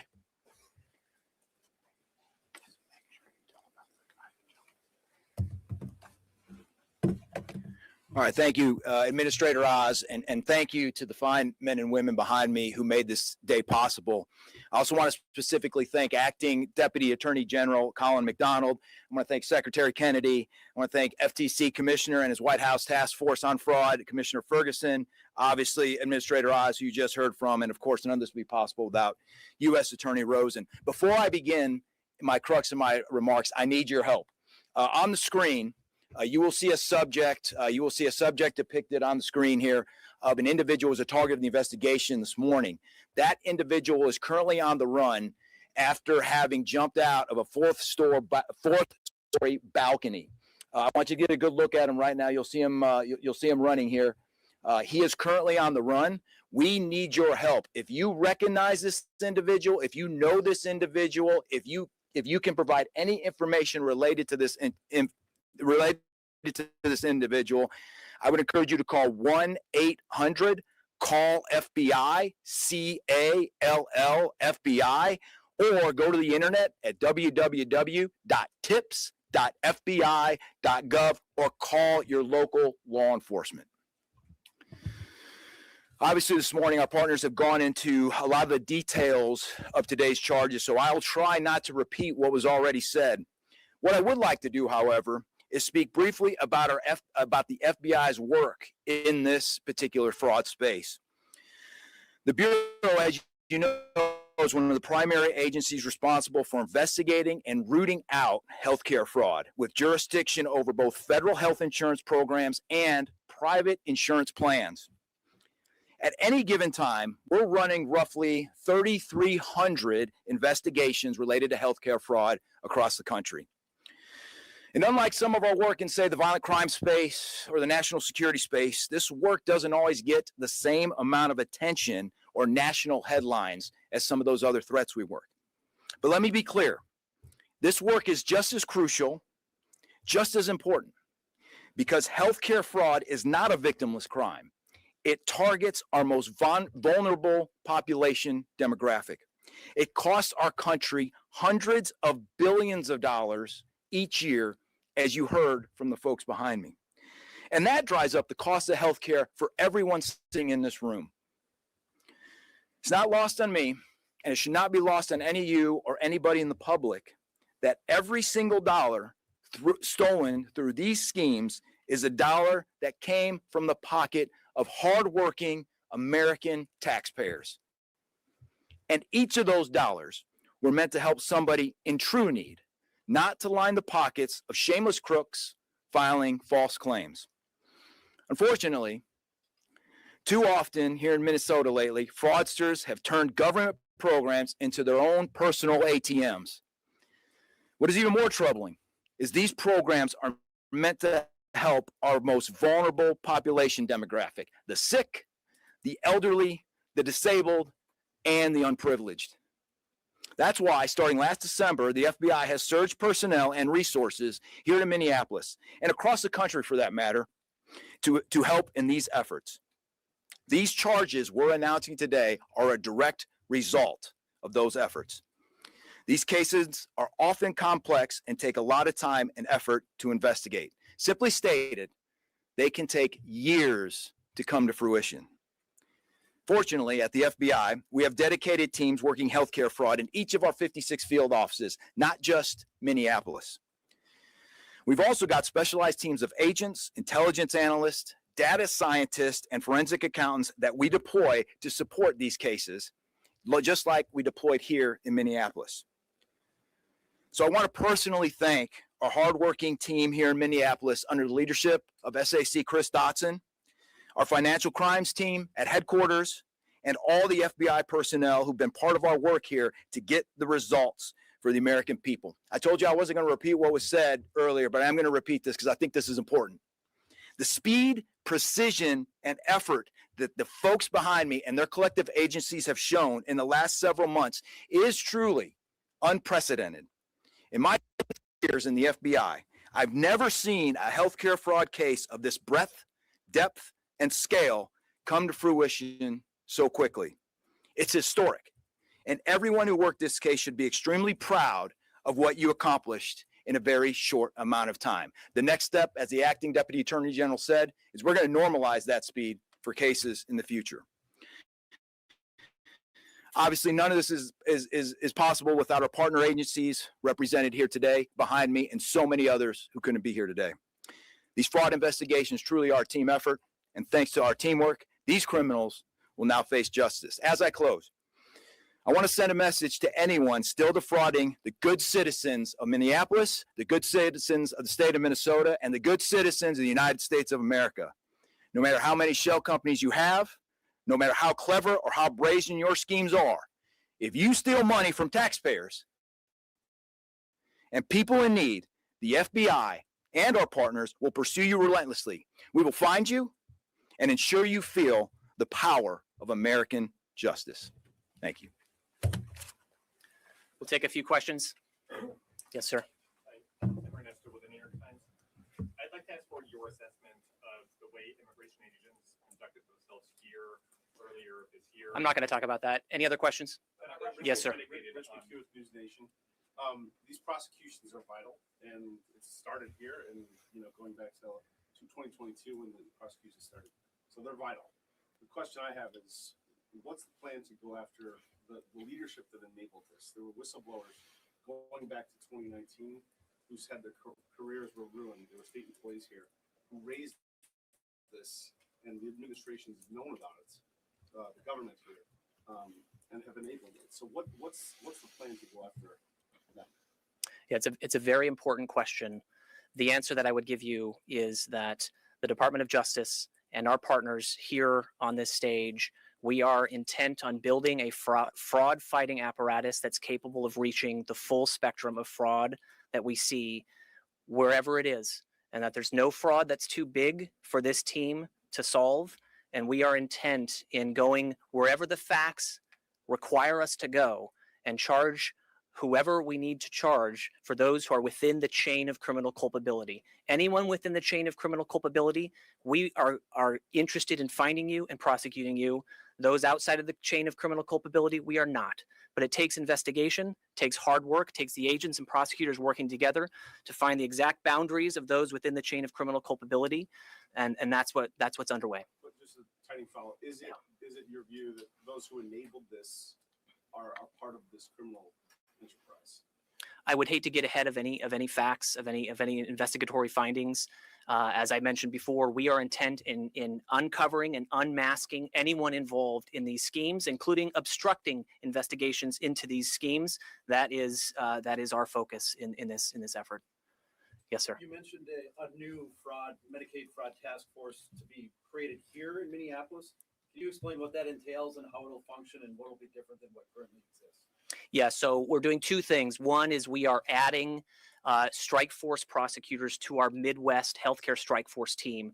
That will be to put additional prosecutors on the ground here in Minnesota in a dedicated fashion to work for the American people right here from Minnesota. Our healthcare fraud strike force team, their work returns $106 for every dollar we spend. The ROI is 106 to 1 for the work of these healthcare strike force prosecutors. So that's what we're doing there. The second thing is to build out a completely new Medicaid strike force team. We're going to start with 15 attorneys. Those are going to be deployable across the entirety of the United States to enter the places where Medicaid fraud is of utmost concern. That includes Minnesota. It includes California. It includes other places. But we're forming that team so that we can deploy them to the hot spots and make sure that we can reach the fraudsters across the country. Yes, sir. With criticism of Minnesota state governments over how this has all been handled, the Attorney General here in the state has said that his team was involved in the investigations and charges that you described today. So can you talk about collaboration with Minnesota? And on top of that, is the federal government satisfied with what the state has done in this past legislative session to move forward with tackling fraud? I'll start by saying that to make this work happen and to do it really well requires very good partnerships with local law enforcement, with local prosecutors.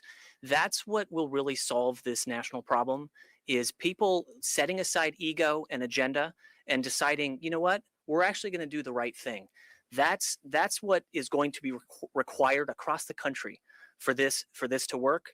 Has the cooperation from the Minnesota individuals met that standard? No, it has not. It's fallen significantly short of the standard that we are seeking to set in terms of what a strong state and federal partnership looks like. Yes, sir. I'm just wondering if within the recent raids, first off, Paul Bloom with Fox Channel 9 here in town. I'm just wondering, within the recent raids, do you continue to see ongoing fraud being committed? Or are obviously these charges go back several years? I mean, are the crooks still trying to get away with these schemes? Yes, what we're seeing is these schemes are active, they are ongoing, and they frequently metastasize when law enforcement shines a microscope on one area, they shift to another area. What we're seeing is that a lot of these fraudsters will actually cross-pollinate between different programs. They might be simultaneously defrauding a USDA program, Feeding Our Futures, for instance, while also simultaneously defrauding Medicaid. The fraudsters are agnostic as to whose money or what program they are defrauding. They just want our money. And so, yes, we are seeing that the fraud is ongoing, and we are interested in rooting it out. Did the suspect in the ICS case that you've indicted, last I heard, he fled the country. Is that still accurate? So we are working rapidly to bring into custody everyone who is facing charges and who faces arrest warrants. I don't want to speak more specifically to any operational updates in that regard, but we are actively tracking that situation and others to make sure that folks are held accountable for the charges that have been brought. Yes, sir.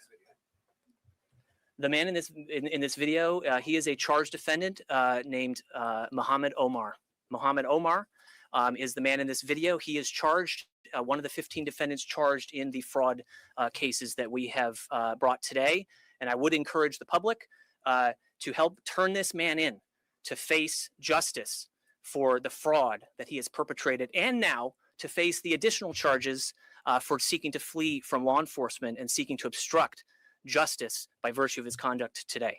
Yes, sir. Question for Dr. Oz. Yes. Are you satisfied with how the state government here is responding to what you want to see in order to lift those suspensions of the Medicaid reimbursements?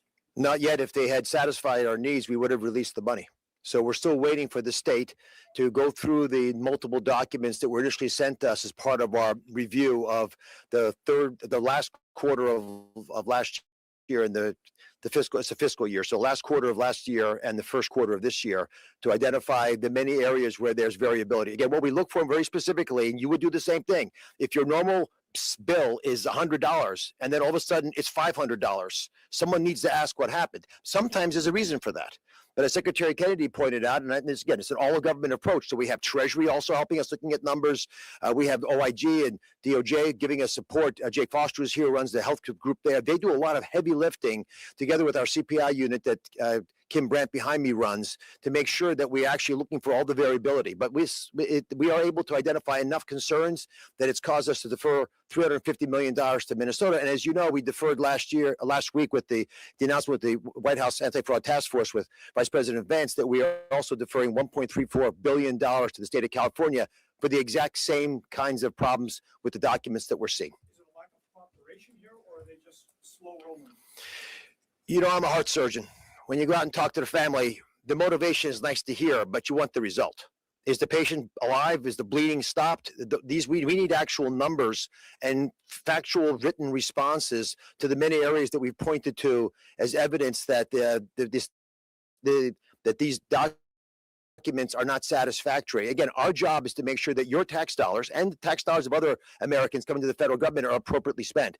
I did not go into this job that the president appointed me to stop people who need money from getting money. We just don't want the money stolen from people. I mean, this gentleman, this picture, he's one of the reasons that the housing stabilization program in this fine state is shut down. So all the people in Minnesota who actually might need those help, you know, the folks that we always feel badly by when we're driving by and we see them homeless, especially when it's cold outside, or they're obviously strung out on drugs. Those people need our help. Because of that man, they're not going to get the help anymore. And the state shut down the program. We helped, but the state shut down. They knew it was unfixable. A couple more questions. Yes, sir. Hi, thank you. My name is Aaron Johnson. I'm a community-based independent journalist. I'm a victim of HSS fraud. And I'm just wondering, you know, I hear all these plans to prevent it. Is there any course of action? Is there a plan to compensate victims like myself for damages? I've been housed by a single mother for the last several years until just this month. I finally got help from a different program. There are people who lost a family member. Is there any plan to compensate people for damages? So, sir, first let me say that I am hugely sympathetic to you and to anyone else who has suffered harm or injury by virtue of fraudsters taking advantage of you and exploiting you. Recently, the president issued an executive order that relates to the establishment of a fund for victims of fraud. President Trump announced that around 60 days ago.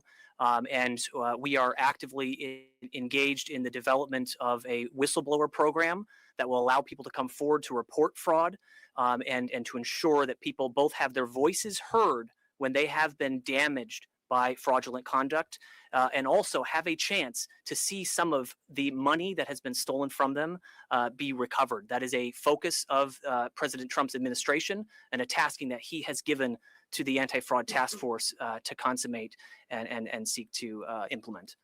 Is there a timeline to get funds back into the hands of legitimate providers? I know a lot around the state are still waiting for those funds to get unfrozen. So that might be a question for the administrator. Just to put numbers out there, the state has a several billion-dollar rainy day fund. So when we defer $350 million, we're not taking money out of the pockets of anybody. The money exists within the state of Minnesota. And that's why we want everyone in Minnesota to know that they are safe. And then legitimate providers are our biggest allies.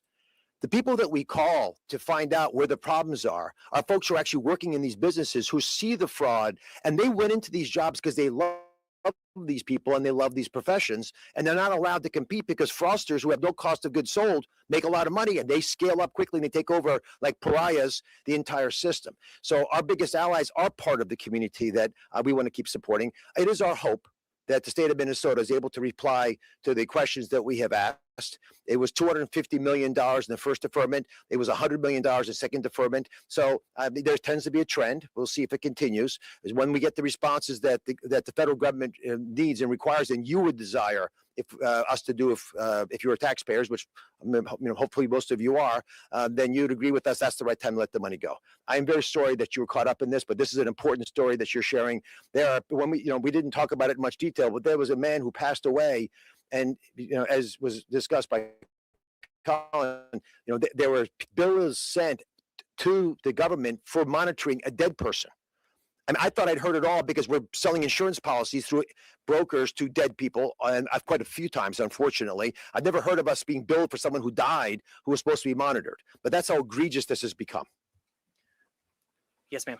I was wondering if you talk, this might be more of an admin question, but when you look across the country and you see, we're talking about normalizing the speed of these cases, are you finding that U.S. Attorney's offices either don't have the knowledge of technology or experience to get these cases off the ground as quickly as the administration would like? And how do you in your position make sure that all of the U.S. Attorney's offices across the country have the education, the tools that they need to bring these cases forward quickly?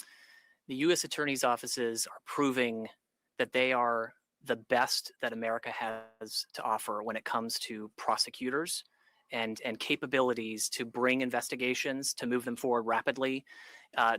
What you see today is the result of the collaboration between the U.S. Attorney's Office here and our healthcare strike force team. Prosecutors across the country are equipped, they are resourced, and they are ready to implement the type of speed that we've seen here and to replicate that across the country. Yes, sir. There was a pretty well-publicized exodus of prosecutors from the DOJ office a few months ago. Just wanted to know how that exodus impacted this work. I would start by saying that the work of this office in the last 5 months has been historic, both on the reactive cases that this office successfully brought to bear, but also the fraud cases that you're seeing here, bringing to fruition charges at a rate never before seen. Mr. Rosen might be able to speak with even greater specificity, but I would say that the U.S. Attorney's Office here is in fantastic hands. The leadership here has cast a vision of one that is making sure that the public is safe and secure and that taxpayer money stays in the taxpayer's pocket. And that's due to the fantastic leadership of U.S. Attorney Rosen. We'll do one final question. Yes, sir. Max Nestor, Minnesota Reformer. President Trump has granted clemency to numerous individuals who have stolen hundreds of millions of dollars in Medicaid funds. Can we expect Amy Bach or any of these folks to be shown the same mercy in the future? I'll take a different question as the final question. Yes, sir. In December, the U.S. Attorney here, Joe Johnson, He's pretty boss. I believe it was $9 billion over, I think it was 14 different claims. Several weeks later, Governor Walz slammed that as hyperbole. I'm wondering if you could clarify if the number is in fact $9 billion or Yeah. So I don't have the exact number because what I do is I look at individual people committing individual crimes. And at the end of all of our work, we'll tally it all up and we'll tell you exactly how much was stolen from the American people. We're focused on individual defendants. The fraud is enormous. I wouldn't be surprised if that number is accurate or even small. But today, the collection of cases reaches 90 million in intended loss from the pockets of the taxpayer. And like I said, we're just getting going. This is not the end of the beginning. This is the beginning. Thank you all.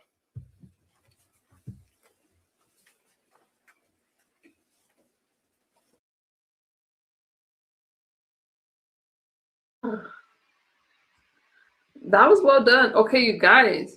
That was right. The fraud is crazy. They don't want to talk about it, Zero. And we know what's happening in Minnesota. We know what's happening with Ilhan, and we know what's happening with Waltz and all these people. Let me get to Iran before I have to get out of here. What do you guys think about that, though? Let's talk about Iran. Well, I still have some energy left.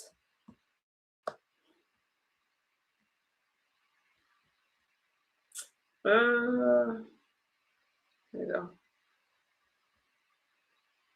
Hang on.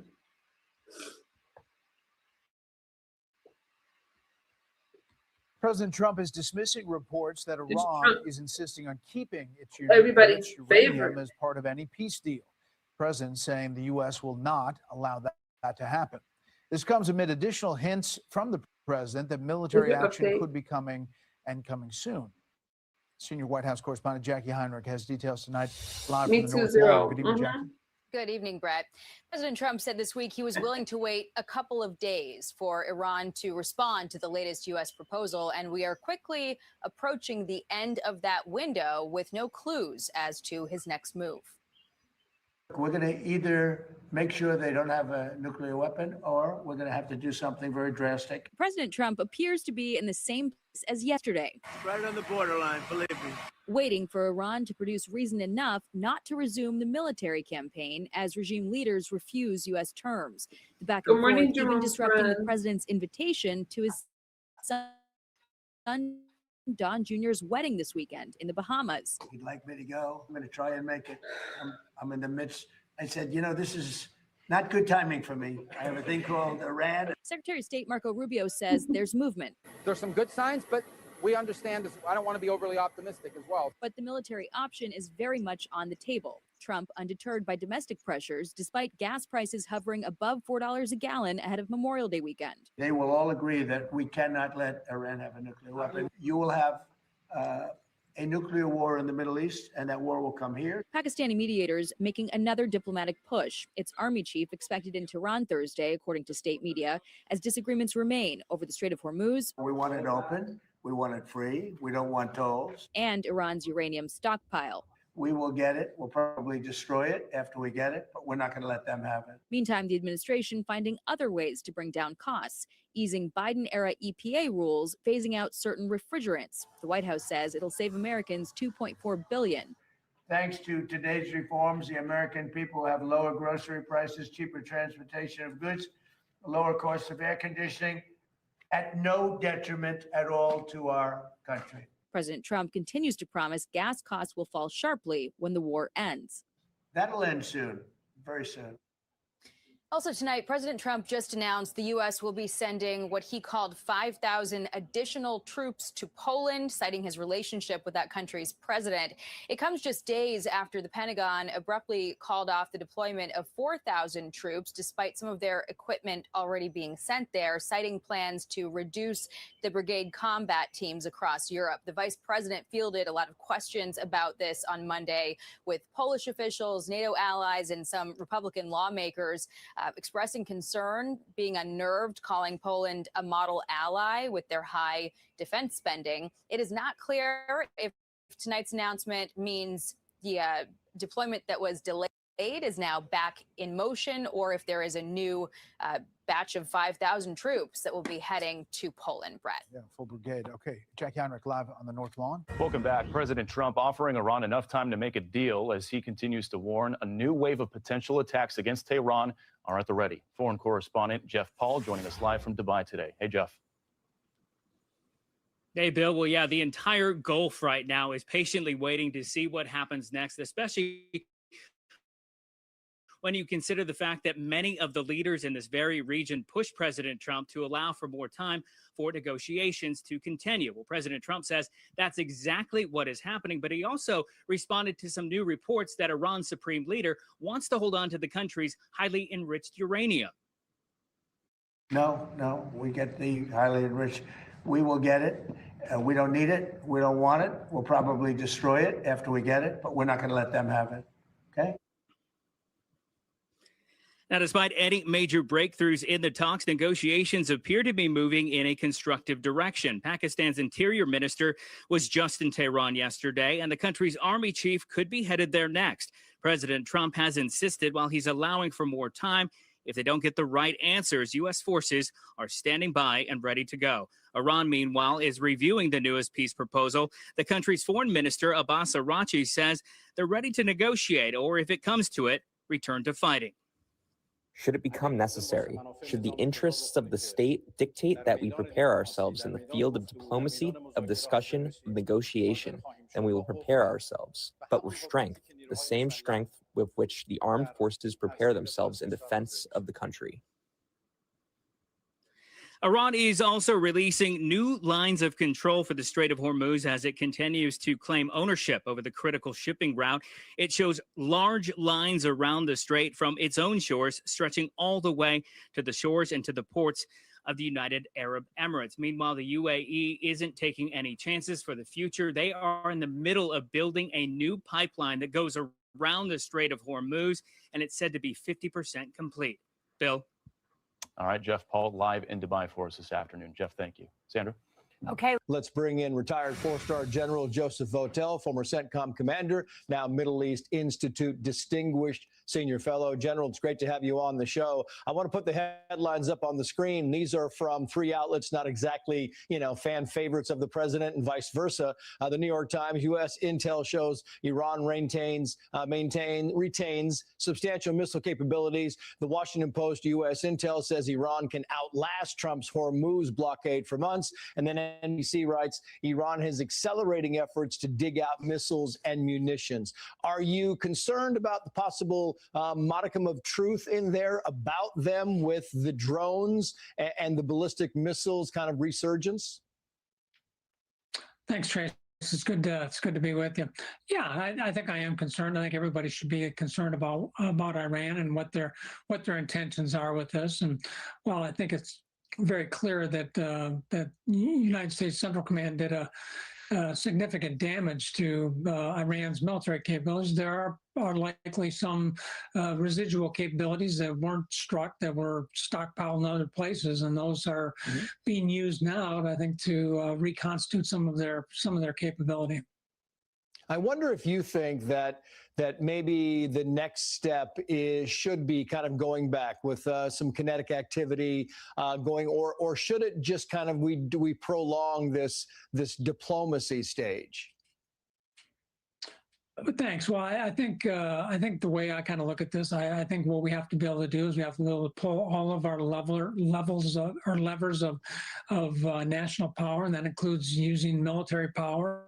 And then using our diplomatic power and economic power. I think it's all got to be skillfully used together so that we can create the greatest impact. And of course, as we're seeing these delays in trying to move towards negotiations or at least get to a platform where we're going to have some meaningful discussions, I think can be very, very frustrating. So those may be opportunities where we can apply some military pressure to kind of urge the process along again. So I guess I view this as we ought to be using these as levers. They're fully within our capabilities, and they can help us move us towards our objectives.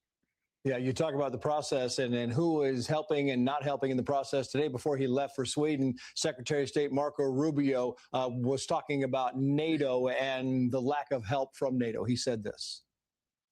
He's not asking them to commit troops. He's not asking them to send their fighter jets in, but they refuse to do anything. So I think the president looks at that and says, hold on a second. If all these countries around the world agree with us that Iran can't have a nuclear weapon, that this regime is a threat to world peace and security, that already have missiles that can reach Europe. They don't have missiles that can reach America yet, but they have missiles that can reach Europe. We're actually step forward and do something about it, and everyone goes into hiding. Are you surprised, General, by NATO's lack of enthusiasm about joining this mission?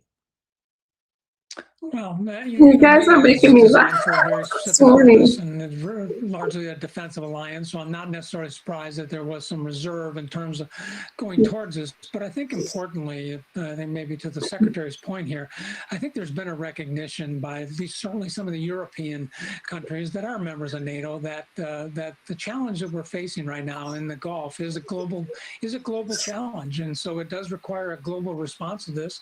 And so yes, we need to leverage international relationships. We need to leverage international capabilities to begin to address this. It's in everybody's interest, not just the United States, not just Israel, not just people in the region. It's in everybody's interest to ensure that Iran doesn't have a nuclear weapon. It can't threaten commerce, and it can't be a problem for all of its neighbors. So everyone needs to kind of come together for this. General Joseph Votel. Sir, thank you for joining us. We appreciate it. Let's bring in retired Brigadier General Mark Kimmett. He served as Assistant Secretary of State for Political Military Affairs in the George W. Bush administration. General, it's great to have you on the show. Secretary of State Marco Rubio said this about the peace talks. Watch this. I think we've made some progress, but obviously we're dealing with a system that itself is a little fractured. So the Iranian system. And so, but that said, there'll be a couple visits. I understand, I believe the Pakistanis will be traveling to Tehran today. So hopefully that'll advance this further. The president's preference is to do a good deal. But if we can't get a good deal, the president's been clear. He has other options. Yeah, the president says that he really is in no hurry. At least he said that yesterday. Maybe he seemed a little bit more eager today. But how long can this drag on, General? What are your thoughts on this? Well, I think it's important for the president to continue to send a clear message to the Iranians that you can't wait us out. The fact remains is the Iranians are fighting a war of resistance, and the fundamental core of a war of resistance is take the punches and have patience. And if the Iranians think that we are going to end because we're getting tired of this war, they're just going to dig their feet in. So hopefully we will continue until we reach the objectives that the president has laid out. Yeah, I want to play some sound from General Jack Keane, General, because, you know, for the past couple of days, maybe 3 days, he's been very concerned about this deal ending up with, you know, some financial benefits for Iran. And he thinks that's a lifeline for them. He said the following here. My problem with the deal here is that we leave Iran bruised but intact. And they'll walk away from here citing and convincing themselves that they got the United States to back down. And as a result of that, we extend a lifeline to the regime for sure. For them to do what? To recover. It is a lifeline to the regime that extend. Not just to recover, generally, he goes on to talk about how you can start refunding the proxies again to do more harm to the interests of the United States in the Middle East. Yeah, well, first of all, I agree with General Keane, and not simply because he was my commander at one time, but he's absolutely right. The Iranians need money the way that a body needs blood, and they're running out of blood right now. But if they get a transfusion, the way that the Obama administration kept them alive for a number of years with funds transfers, they'll just keep this up. What would be their incentive to either change their nuclear program, or change their proxy program, or change their ballistic missile program? As long as they can keep their head above water with new money, they won't stop. Yeah, you talk about the ballistic missile program, and that is a concern. Of course, the major goal is to make sure that Iran never has a nuclear weapon, but it also looks like, you know, Iran is very resistant to giving up the nuclear material. I mean, we've kind of been over this again and again. It is a red line. I mean, will it continue to be the red line, General?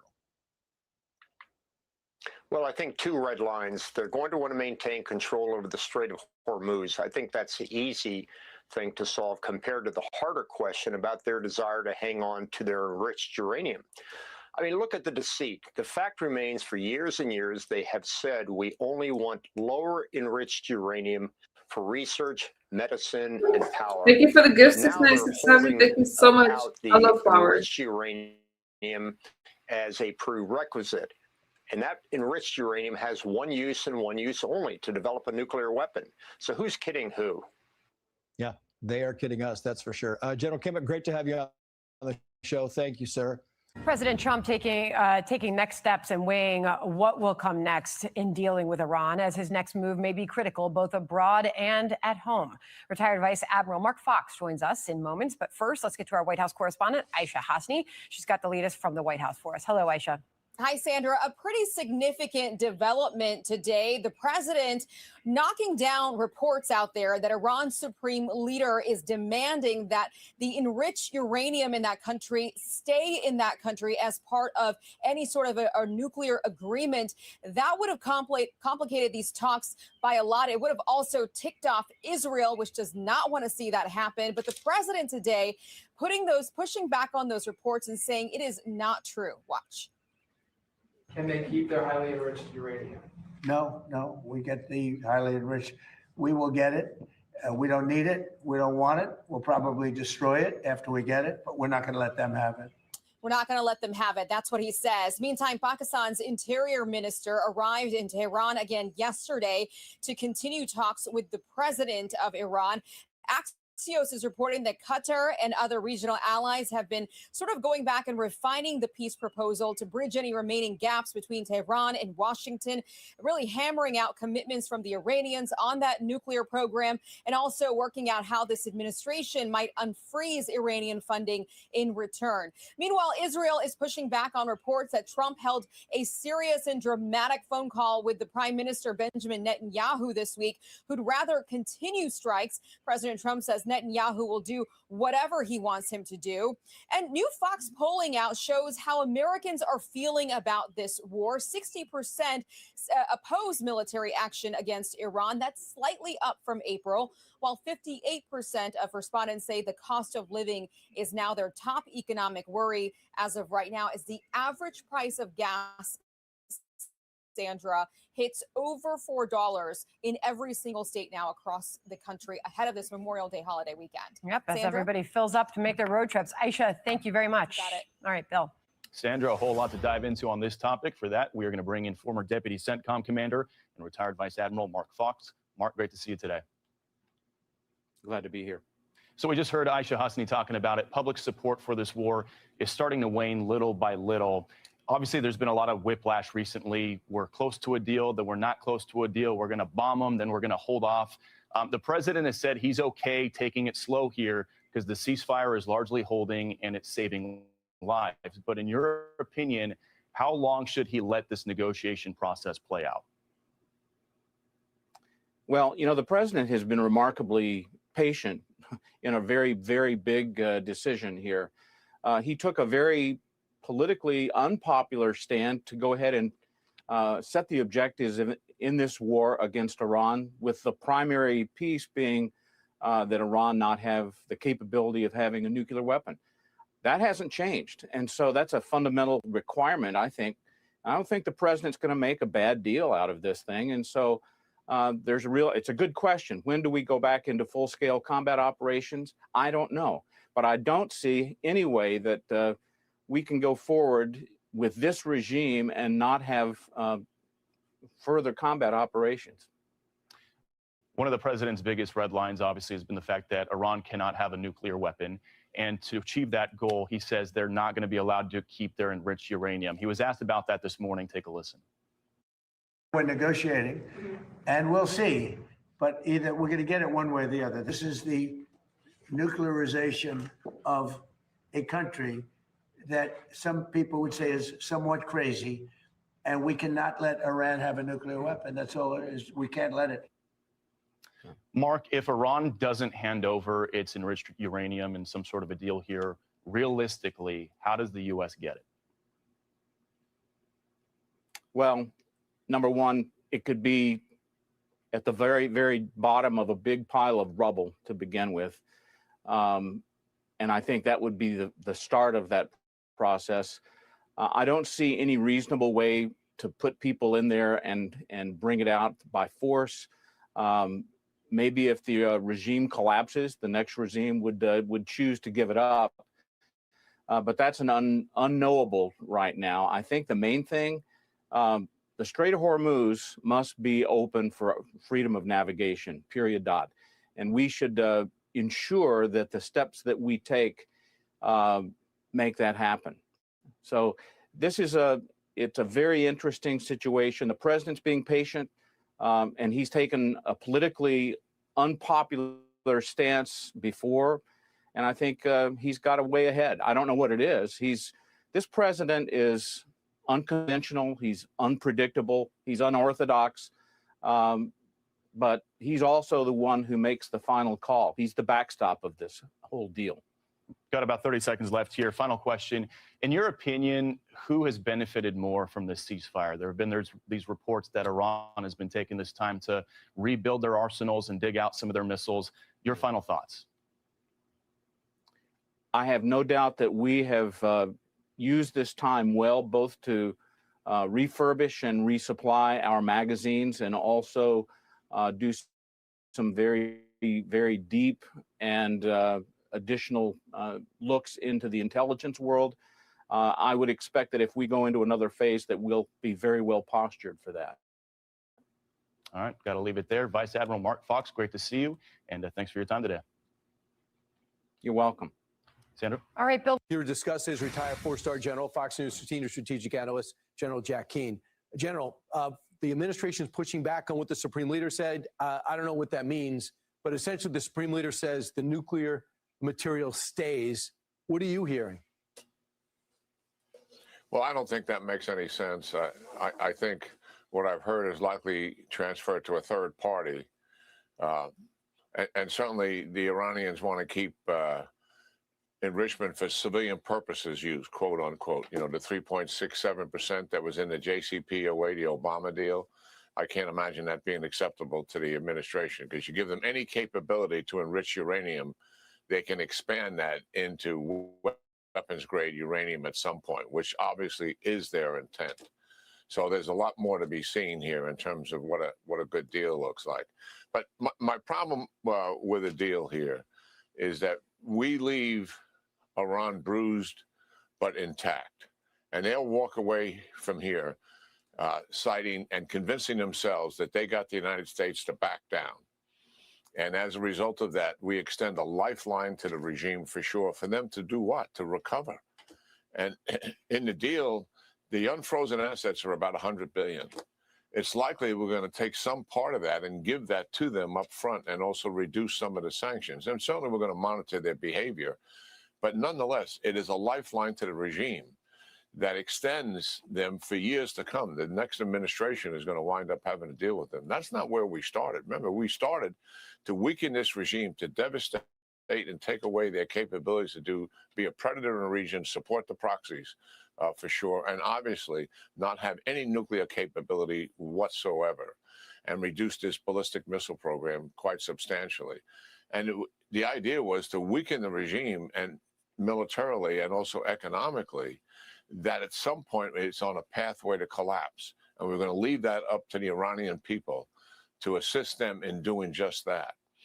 But if we cut a deal here, we're giving them unfrozen assets, billions and billions of dollars. That enables them to recover, and it extends their lifeline. That's not where I think where we started on this thing. It seems to me that we've been trying to get a deal for 6 weeks now. The military operation would largely have been over by now. And certainly some of the pressure that the administration feels would have been quite removed by that point, in my judgment. So, and where we are now is we can't seem to get a deal. I think we need to go back to where we started from, renew our commitment to the original goals of the regime, and conduct this combined operation with the Israelis and the United States. We're at full magazine depth. We have exquisite intelligence over the last 6 weeks of what we need to do and where we need to do it. And the attacks are going to be quite devastating in terms of reducing their capabilities for the future. So, General, we got it. So, do you think that he's getting fully briefed by Admiral Cooper? Does Cooper have from your best your estimate, does he have the confidence that you have that we could pull this off? And I understand the worry is about the Arab states and their energy sector. But we've had time to bulk it up, and the upside seems much more important than the risk on the downside. Do you think the president has changed his mind, or there are people around him telling him that this deal is good enough? Because it sounds worse than the JCPOA. Well, I don't think the president's going to accept a bad deal. I truly believe he's the backstop here. So that's number one. Number two, yes, there likely is concern about Iran's ability to retaliate against oil and Gulf infrastructure of our allies and partners. They had plenty of opportunity for 5 weeks to do that, and they were not effective at doing that. If we need to bulk up their defenses, certainly we have the capability to do that. We've done that for Israel. Israel asked us to assist with their defense, and we have done that, and done that quite effectively. And I'm confident if that's needed here to assist our allies and partners to protect their oil and gas infrastructure, we can do it. The other thing is, let's give some credit to what the military operation will do in reducing their ability to retaliate. We're almost looking at this thing as if we don't lay a glove on them. And they're going to be able to fire missiles and drones at all of that capability and destroy it and hit desalination plants. But we're going to take a lot of that capability away from them rather quickly and reduce that effectiveness. And plus, they have defenses of their own. Give you an example. The UAE's got 19 Patriot batteries, 19, in addition to Iron Dome capability that the Israelis gave them. I don't know exactly what the number is on the Saudis, but they have effective defenses. If they need more of it, I think we can help them do that. And the UAE is on board. Saudi Arabia might be pushing back a little bit, but they also don't want an emboldened Iran. And on the other side, Qatar seems to play both sides. And obviously, we know where Israel stands. So I just think to leave it now so close to finishing off one of this world's real cancers is really an opportunity that we might not get back. And I'd hate to see it for political reasons. So, General, I hope the president's talking to the right people. Thanks so much for joining us this morning. We'll see what develops because the Supreme Leader seems pretty dug in. He's not budging. So if that's the case, how could we possibly do a deal? Yeah, well, we'll see what comes of this. One, the president's not going to do a bad deal, but I still think the preferred option after 6 weeks in dealing with these guys is let's get back to our original objectives, and it's all within our capability of achieving them in less than 2 weeks. Open up the Straits of Hormuz, and that absolutely can be done. Keep the blockade in place, and I think we really bring these guys to their knees in terms of their capabilities and their economic viability. I agree. All of that is to the advantage of the Iranian people and to our goals and the goals of Israel as well. General Jack Keane, thanks so much. Appreciate it. We'll see what happens. Something's probably going to develop today. Well, at any moment now, President Trump will address the nation from the Oval Office on grocery prices. The president is taking action and will make an announcement on a key part of the cost of groceries, what he's about to attack on that right now. And he, of course, could comment on a host of issues, including what's happening right now with Iran. Is there a peace deal coming? Will we dig back in with war against that radical Islamic nation? We'll take you there live the moment the president begins speaking. And the ceasefire with that Islamic regime is now hanging by a thread. The president has put Iran on the clock. The White House says Iran has only days to show it's serious about a deal. And we've come to expect Iran is sending mixed signals. The world is watching to see whether serious diplomacy and deal-making will take hold or the strikes will begin again. I'm Harris Faulkner. You are in the Faulkner Focus. Here's President Trump from yesterday. If we don't get the right answers, it goes very quickly. We're all ready to go.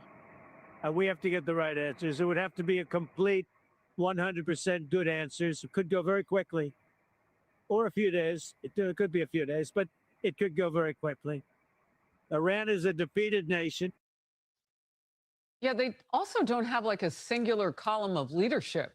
I mean, how do you deal with a country that's run by terrorists on one hand and citizenry that's not armed and afraid and hiding at this point while that country continues to hunt its own and try to fight its way to take the Strait of Hormuz back, which is what we're watching right now.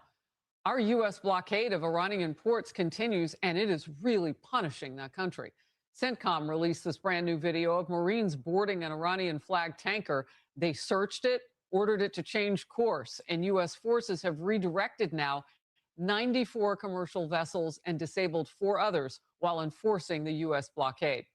This is a live look at marine traffic in and around the Strait of Hormuz. So we're still watching all of this.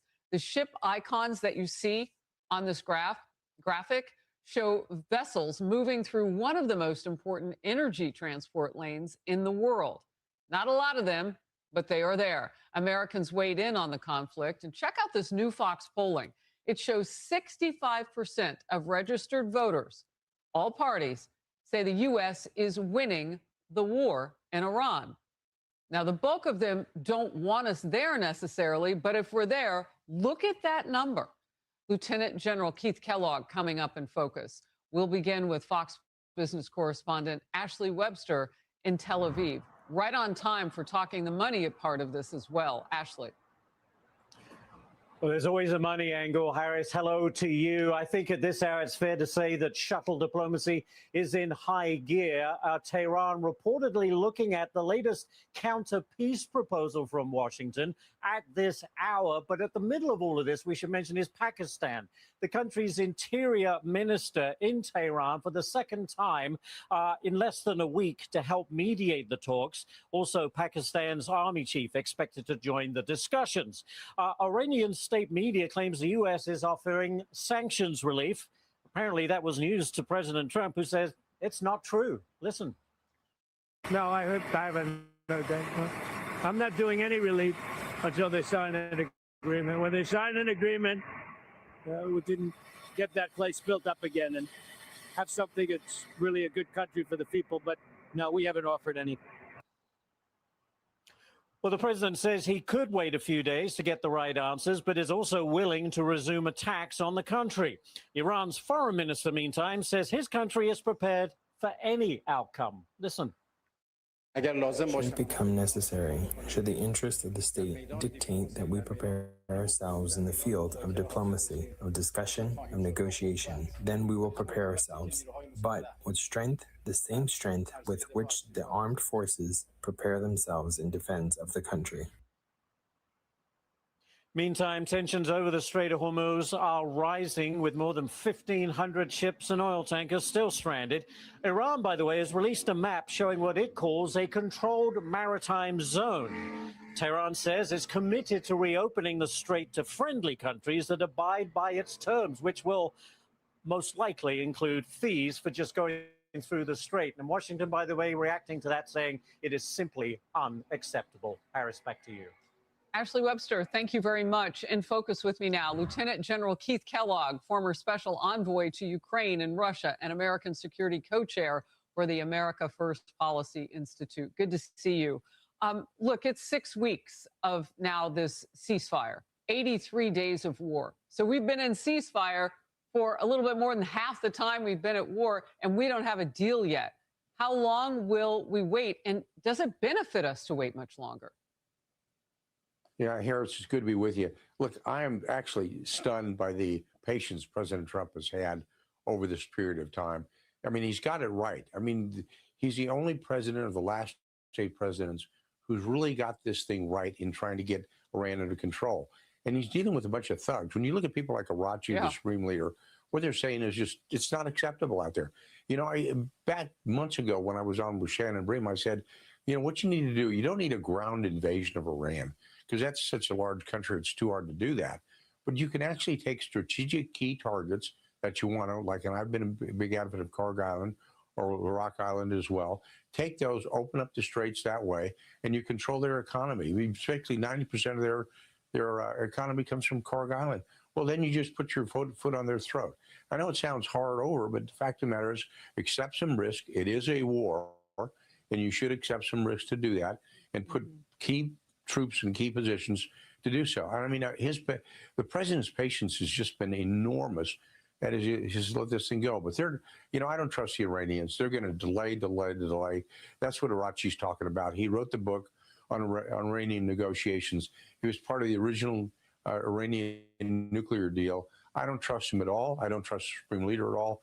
When you look at people like Vahidi, who runs right now the Revolutionary Guards, these are all hardliners. Is the volume low, you guys? In fact, there's not going to go any further. And I would just say, we're done negotiating with you. Give us a call after we do this, and we'll pick up the phone then, but not before. Well, look, if we had taken that step earlier, even like 3 weeks ago, we'd be closer to ending this thing, because all the things that you just said are true for Iran, regardless of when we hit them.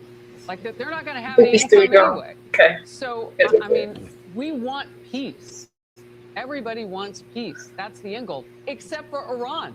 They would love nothing more than to pull us into this. But when does it get to be too late for this sort of thing? And I'm not talking about Travis, I'm sorry. because they have friends, and we know that they are, and those friends are not out. You know, Harris, this is crazy. You know, it's like 34% of Americans don't believe in winning the war. Excuse me? What? The fact of the matter is, these guys are nuts. They think they're winning the war. They're not. They think they can survive this. They cannot. And we just have to keep our foot on their throat to keep going further and making sure they understand the only way we're going to get out of this is a peaceful resolution. Or if you look at it, Thank there's you, Bud actually Russell. active revolts going on inside Iran at this time. And I think that's going to continue. And these guys are running the country right now, the theocratic government and the Revolutionary Guards. They need to go. They're not the army. They're not the people. And I wouldn't continue a bombing campaign because that just hurts the people. But everything we can do to take down this government, this theocratic government, and open up the straits, we need to do. All right. Iran announced a newly created Persian Gulf Strait Authority. And it says in a post that there will be a controlled maritime zone in the Strait of Hormuz. Yeah. Iran says transit through the area to pass through the strait will require coordination and authorization from the authority. Are they just making stuff up now at this point? I mean, they can mine it. They can shoot at ships. There's a whole lot they can do. And now it looks like they want to make some money off the deal. You know, these guys are just nuts. That's what I think about them as they think they're winning. They're not. They're creating this falsehood that's out there right now. And when you look at our blockade, which has been incredibly successful, when you look at somebody like President Trump, who's been very insightful on what he wants to do with Iran, they're on a losing side, and they just don't know it yet. It's almost like you're in the middle of a ring punching these guys out, and they don't know they're losing the fight. They are losing this war, and the fact of the matter, you can take it a step further and create it so we become the oil barons of the entire world, and the president can do that. Lieutenant General Kellogg, always great to have you in focus. Thank you. Hey, everyone. I am kind of drowning you guys in Fox News tonight. Lefties, I have you, okay? But just tonight, you know, tonight wasn't your night. So just rock out in the chat. Just rock out in the chat, okay? But normally I play both sides. It's just tonight, you know, I was feeling a little patriotic today. It happens. What was I going to show you guys? Something I was going to show you. Was it this one? I think it was this one.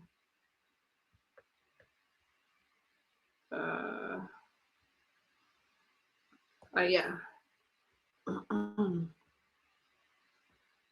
Jose, you're welcome, friend. Okay. Waiting for this, the DNC finally releasing its autopsy report on the 2024 presidential election. DNC Chair Ken Martin writing, "I am not proud of this product. It does not meet my standards, and it won't meet your standards. I don't endorse what's in this report or what's left out of it." Shannon Brain is the anchor of Fox News Sunday. She joins us now. So this just happened. Why do you think he thinks that it does? Well, do you know why it doesn't meet his standards or why he thinks people will be disappointed? Well, we're going through what CNN says is this report. We haven't verified it independently, but it's got all kinds of notations on it that are apparently the DNC's objections or questions that it had. And Ken Martin says he initially didn't release this after he had commissioned it because there wasn't source material. They felt there were issues with it and they wanted to see more, pull more together before they'd release it. And then he said after we had, some success in these special elections and other things, I didn't want to release it because I thought it would be a distraction. Then I realized it was a distraction not releasing it. So CNN says it's gotten its hands on this thing and what they're purporting that it is. It talks about a lot of different things in here. They say Democrats have lost ground at every level from inconsistent messaging and improper planning. They talk about funding and not equipping their state parties. And, the document I'm looking at goes on a deep dive through a number of state races, down to the attorney general level and looking at where things matched and didn't match with messaging and voting. And they said, in some of these cases that you couldn't just have a message that we're anti-Trump.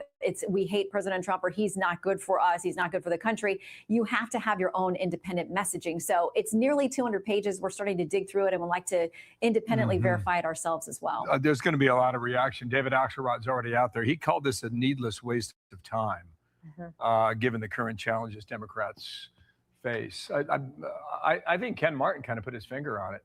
And by not releasing, he drew a lot more attention to it, Shannon. Yeah, and people want to know, okay, were there, secret hidden smoking guns in here that pointed fingers at certain people or candidates or funders, or, what was it there that you didn't want people to see? And would it be more beneficial to just use it internally for the party to make some corrections on its own? But again, my quick review of these 200 pages purported to be that report show all kinds of deep dives into where messaging worked, where it didn't. And there seems to be an acknowledgement that there were times that it was about the candidates, that the policies themselves tested well, or ballot measures that were about specific policies that aligned with Democrats did pass and did do well, but the candidates didn't perform as well in those districts and states as well. So it seems like there's a lot to chew on. But again, there are a lot of notes on there in red that are purportedly from DNC staffers or their interests saying, hey, we need more information. This doesn't meet our standard. What's the sourcing for this? So it's clear that they felt, as Chairman Martin is saying, it doesn't meet prime time. It's not ready for release. And I'm sure he's going to feel that way about this document if it turns out to be the real thing. Martin's in trouble. We'll find out about that. We got another story for you. Go ahead. Well, we don't have much time, but the mayor in Seattle, she is trying to walk back some comments. This is what she said originally about Starbucks. I could not be prouder to stand here with Starbucks baristas in solidarity today. I'm asking everyone who believes in fairness, dignity, and workers' rights to stand with us on this picket line. I am not buying Starbucks, and you should not either. That's one of their proudest companies. It's a big employer. Then she said this to the New York Times. Those comments were not productive in the sense that they cause more harm than good. I want them here, and I believe they want to be here. She's talking about Starbucks there. The billionaires are starting to fight back a little bit, including Starbucks. Yeah, and the CEO has moved to Florida. And the latest expansion we've seen for Starbucks was in Nashville, Tennessee. So they're going to states that are much more regulatory and tax friendly for them and their businesses. And there's polling out there that shows that even in liberal states and cities, people feel like it's not good for them when corporations or, wealthy individuals leave because of regulatory or tax policy. They realize that's going to impact their communities and their tax base, which funds schools and police departments and all those things. So she's taken a lot of backlash. And I think you can say a lot of things during campaigning, but obviously when you get in office, you meet different realities. Okay. All right. Good luck on Fox News Sunday. Normally we do this on Fridays, but it's a Thursday. It's kind of like running for mayor in Atlanta. Yeah, there you go. Senator Van Hollen and Byron Donalds. And I'm sure it'll be stacked and packed, Shannon, for Memorial Weekend. It's kind of like running for mayor in Atlanta saying you don't drink Coca-Cola or you don't even like Coca-Cola. I mean, just step in it one more time. Shannon, thank you. Yeah, we'll or running soon. in Texas and saying you don't eat meat. There's that one out there too. To be determined, right. Thank you, Shannon. Yeah. Be sure to like and subscribe for all the Fox News latest on YouTube and catch full shows streaming now on Fox One. Welcome back in here to Live Now from Fox.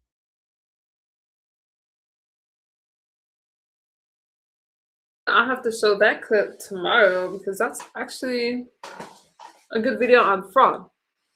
And as much as I would like to watch that one, let me play one of your favorites right now. Let me play one of your favorites. I think you guys will like this one. Before we get to our highlights so I can end my night, okay? We're almost there. But we haven't heard from him in a while. Well, are you headed out on the highway? It's time to buckle up. Illegal truckers are barreling down our roads and taking Americans out with them.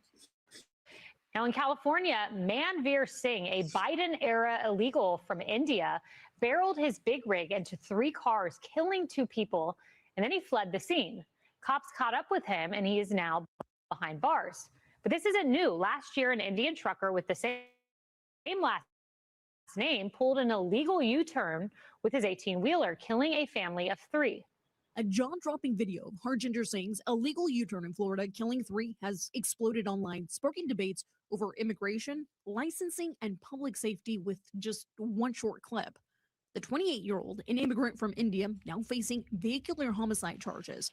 He obtained a commercial driver's license in 2 states, Washington and California. This is despite failing a road sign and English test. Now, what did Democrats think was going to happen when they ripped our borders wide open and handed out licenses like candy? Illegal truckers have killed dozens of Americans in 2025 alone, all because blue states prioritize illegals ahead of their own people. But now Transportation Secretary Sean Duffy says enough is enough. You've seen the videos. you have a family out for a Sunday drive or a couple driving home on a weekday afternoon, and tragedy hits because we have people on the roads that aren't safe, that aren't qualified, that should never have a driver's license, and lives are lost. We will stop at nothing to make sure that our roads are safe. Reporters are Tom Homan joins us now. Damage, I Tom, thought I'll never that forget too. in Good morning, Henry. 2016, sitting on a CNN panel, and I would bring up angel families, and they would say to me, "You're picking a needle from a haystack. There are few." And then I read that this was the 4th illegal immigrant with the last name Singh to kill Americans, and that there have been 27 fatal crashes. And this is just automobile accidents. It doesn't seem like this is rare. It's not rare, and you're exactly right. It's not a needle in a haystack. I literally know at least 200 angel moms that I have met over the last few years, and there are literally thousands of them. And you're right. Look, Sean Duffy's all over this. He's working very closely with the Department of Homeland Security and ICE. You know, ICE is working with state police in several states, whether it's way stations, truck stops. But we even got to go further. I know Sean Duffy's working on lawsuits and subpoenas to get DMV information. They are pretty, from huh, states that Doc? simply don't want to share it. But we're going to get that information. But we have stepped up efforts on this tenfold. And together with Sean Duffy and Secretary Mark Wayne Moen, they're taking this serious. And we're going to try to get everybody off the street that's here illegally. But I think we need to go a step further. My concern is, let's say you have a green card. You're driving a 2-ton tractor trailer down the highway at 65, 70 miles an hour, but you don't have English proficiency. You can't see a sign or understand a sign that says accident ahead, icy road ahead, lane change ahead. They got to be able to read these signs so they can prepare to stop quickly or avoid another accident. So they got to understand English to be driving a 2-ton truck on the highway 70 miles an hour. So that's something else we're looking at. Yeah, all great things to look at. I also want to ask you about this because there's been a lot of attention on this Democrat down in Texas, and she's a House candidate. And there's been a focus on the anti-Semitic part of her comment, rightfully so. But there's another portion of her comment. She said this: if she's elected, she'll turn Carnes ICE detention center into a prison for American Zionists and former ICE officers for human trafficking. There was an attack on ICE officers in Texas. She wants to lock them up alongside of Jewish men and women in this country. That's what it sounds like. She's obviously an idiot. Bottom line is, bring it. I'm sick of the threats from some of these out of touch, Democrats. We're enforcing the laws they enacted. We're not making this up, and we're going to keep enforcing law. You can threaten lawsuits and arrests all you want. We're going to keep doing the job. The American people voted President Trump, who I believe is one of the greatest presidents of my lifetime. We're going to keep doing the American people from the Oval Office to enforce immigration law, especially against those who are public safety threats, national security threats. So keep the threats going. You're not going to stop us. We're going to keep pushing ahead. We got the most secure border in history of this nation because of President Trump's leadership. We have record arrests, record removals, and we got foot on the gas. You're going to see more, and we're going to keep doing it. So threat all you want. You're not stopping what we're doing.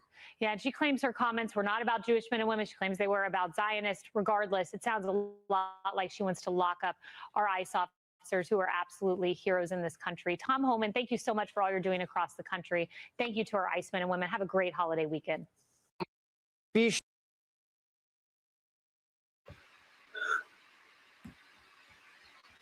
Hey guys, are we still friends? That was a lot, but I know you guys would like Tom Homan. Let's finish with some highlights. That way I can wrap up the night. And I think I gave you guys, I know I gave you guys what's happening today. So we'll finish up with some highlights, okay? And lefties, I got you on the next stream. Today was just, where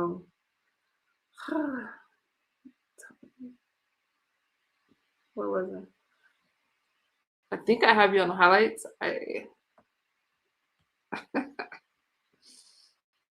If not, then I gotta bid y'all good night. Oh, of course. I'm always prepared. Here we go. Oh. My brain's getting tired. 0. I really needed to cheer myself up today after yesterday. This was good. Let's finish with some highlights. All right, the press wants you to believe that Democrats are on a glide path to winning the majority Democrats, don't be mad at me. And to be for this clear, one. the GOP has some ground to make up. Right now, in the RCP average and the generic ballot, Democrats are up 7.1%. By comparison, at this time in 2022, the last midterm, which was during Biden, the GOP was up by 2.1. But Republicans ended up netting just 9 seats in the House, and they lost 1 in the Senate. But here's the rub. The current deficit for Republicans is mostly attributable to one issue, and it's temporary: gas prices. The war in Iran will be over soon, and energy costs will come down. And Republicans on the trail will remind voters that when Democrats were in charge, they loved high energy prices and wanted actually to phase out gas-powered cars altogether. Biden's flunkies only cared about gas prices, and so they drained the Strategic Petroleum Reserve, remember that, when they realized that the issue was hurting Biden politically. But now fast forward to today, and this White House can point to numerous domestic policy successes: broader enforcement, unleashing the energy sector, of course, reducing drug prices, no tax on tips and overtime, obviously on immigration, huge wins there. Today, even with the war in Iran, the growth for Q2 was revised upward by the Atlanta Fed GDP Now model from 3.99%, that's in real GDP, to 4.26% due to what? Even during the war, an improving Trump economy. But what do the Democrats have to run on other than, of course, hating Trump? And how do you heal a wounded party when it's afraid to know why it got clobbered in 2024? Even, by the way, when they commissioned a professional autopsy. Will you ever release that autopsy? None of us have a time machine. We can't go back and change the past. And so trying to relitigate the 2024 election takes us away from actually our focus on 2026 and 2028. We're not going to go backwards. As much as some folks want to relitigate the 2024 election, I'm not one of them. Okay, that was embarrassing. And then today came the DNC chair's about face. He says he didn't want to create a distraction with the report, but inadvertently created a bigger one by not releasing it, I'll say. And here's the report in a nutshell. It wasn't their horrid ideas that sunk them. It was basically a PR problem. Page 31, the White House didn't give Kamala more opportunities to shine for 3.5 long years. Right. And remember her word salads in Europe? Then page 40, right-wing media outlets essentially had them cornered and outsmarted. Page 71, more coulda, shoulda, wouldas with Kamala. They said the White House did not position or prepare the vice president. Had the White House explored and evaluated ways to leverage Kamala Harris earlier in the administration, perhaps it would have improved the president's standing. And it certainly could have helped prepare her to lead the ticket. Okay, let me just tell you, the reason they didn't put Kamala out is because she was terrible. Okay, that's why they didn't put her out on TV more. That's why they didn't want to give her any real issues to handle, except the border, which obviously didn't work out. So no wonder they didn't want to release this autopsy. It was embarrassing. Now, Kamala got smoked, not just because of her annoying cackle, but of course, because of the administration. Its policies failed across the board. The economic, the human, the cultural toll was devastating. 25 million illegals, countless terrorists and vicious felons were allowed in, an endless flow of deadly drugs. Of course, the extended pandemic lockdowns, disaster, runaway inflation from all the additional COVID spending, all the other infrastructure spending. Thank you, Senator Kennedy. Now, the Afghanistan pullout, I mean, we could do a whole show just on Biden's failures. But today, one Democrat was more on point. An autopsy is a medical procedure you do over a corpse. And now it sounds like we need a malpractice attorney because we couldn't even do the autopsy correctly. We know how we got here. It was the Joe Biden issue at the debate. It was the switch over to Kamala without a process. And at the end of the day, Democrats weren't talking enough about affordability in the economy. The fact that we can't even tell people why, we're too afraid to tell them the truth. They know the truth. They saw the debate. They saw what happened, right? And they saw that we got killed in the election. We lost every swing state. They can write whatever document they want, but Democrats know why we lost. Yeah, well, he almost got there, but it's certainly more on point than the autopsy. And Obama's former right-hand man, he's not stupid. The country wanted to fire the administration. They were angry about inflation, about the border. Trump seized on those issues, and she was the number 2 person in that administration. The Democratic Party can't survive as a party of blue metropolitan islands on an ocean of red. Okay, their ideas were stupid. That's why they lost. They didn't work. They flooded the country with illegals, terrorists, criminals, pedophiles, all the rest. Okay?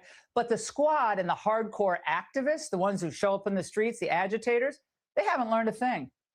You can use identity politics, quote unquote, as a kitchen table issue, right? When you talk about whether or not people can have access to healthy, safe abortions, that is a kitchen table issue, right? Whether or not a trans kid can get the services they need, that is a kitchen table issue for families. Yeah, sweetie, stick with that. You go right ahead. Please do, by all means. Trans is a kitchen table issue. The truth, as much trouble as Republicans seem to be in, and it's temporary, voters still hate congressional Democrats. Look at these numbers. They're 52 points underwater. They're even down 9 among their own voters. And let's face it, everything liberals have run, have they dominated? It's wrecked. Urban life, the public schools, the universities, the entertainment industry, NGOs, of course, the border wrecked that. Even some churches ruined by identity politics. Forget even the military. Recruiting cratered, as Trump pointed out yesterday at the Coast Guard Academy, before Trump was sworn in last year, plummeting. Now, they don't even have enough spaces for the people who want to be in the military. So in the end, the autopsy was so bad for the Democrats, this is what the conclusion stated. Nothing. Oh, it's like their accomplishments, 0. And that's exactly what they seem to have learned. Nothing. And that's the angle.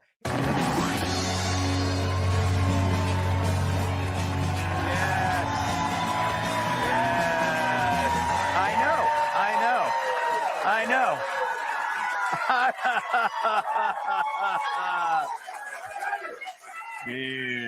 I would feel the same way if I were you. Don't get me a Sprite.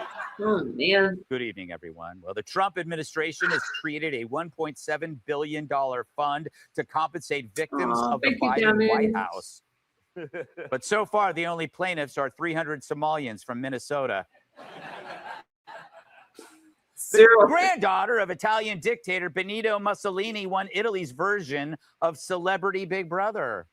Coming in second, Cindy Hitler. Nice girl. Good girl, Cindy. Good girl. A fully loaded septic truck was obliterated when a freight train plowed through it at a railroad crossing, coating the area in human waste. In a related story, Bruce Springsteen's new album has been delayed by a month.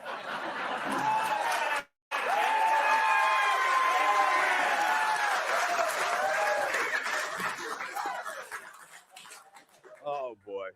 Meanwhile, a water treatment plant spilled 30,000 gallons of sewage into a Long Island waterway, which means Maroon 5's album has also been delayed by a month. Two up the same hole. Two up the same hole.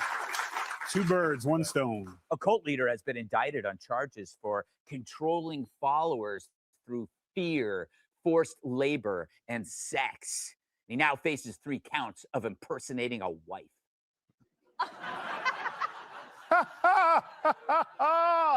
Yeah. Oh, terrible. Women are clapping. The women are clapping. Heavy rainfall led to flash flooding in New York City Wednesday night.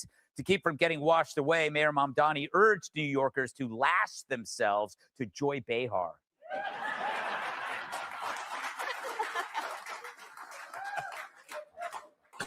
Today is the 92-year anniversary of Amelia Earhart becoming the first woman to fly solo nonstop across the Atlantic. Wow. Good for her. And, you know, I can't wait to see what she does with the Pacific. Because she didn't come back. She's not back yet? No, she's not back. We'll keep a line on for her. Yeah. Hakeem Jeffries has called for black athletes to boycott SEC schools in states that pursued redistricting. Oh, no, don't do that, said soon-to-be Kentucky starting center Eugene Baumgartner.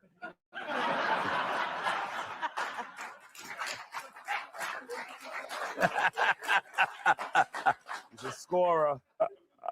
Finally, a U.S. nuclear fusion firm has built a 48-ton vacuum.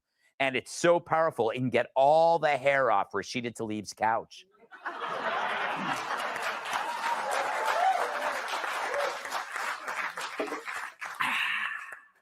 Would have accepted back. Also. So a city near Boston just got rid of a deadly threat that's been terrorizing residents for years. And it's not Elizabeth Warren drunk on another homemade stash of firewater. The Cambridge City Council just voted to shut down ShotSpotter, the gunshot detection system, a network of microphones, sensors, and software that detects gunfire and alerts police before shooters disappear, which beats the old system, trying to plug your own bullet hole with discarded bubble yum. But activists said, no, enough. Not because it didn't work, because it did. This puts Black and brown communities in Cambridge in very real danger. This means that BIPOC members of the Cambridge community are more likely to be recorded by ShotSpotter and thus are more vulnerable to potential abuses of the data and recordings collected by the company, as well as dangerous over-policing. Surveillance does not equal safety. We do not need microphones on top of buildings listening to every loud noise in the vicinity and sending in police in order to be safe. Who knew BIPOC were such gangsters? Who are these fruitcakes?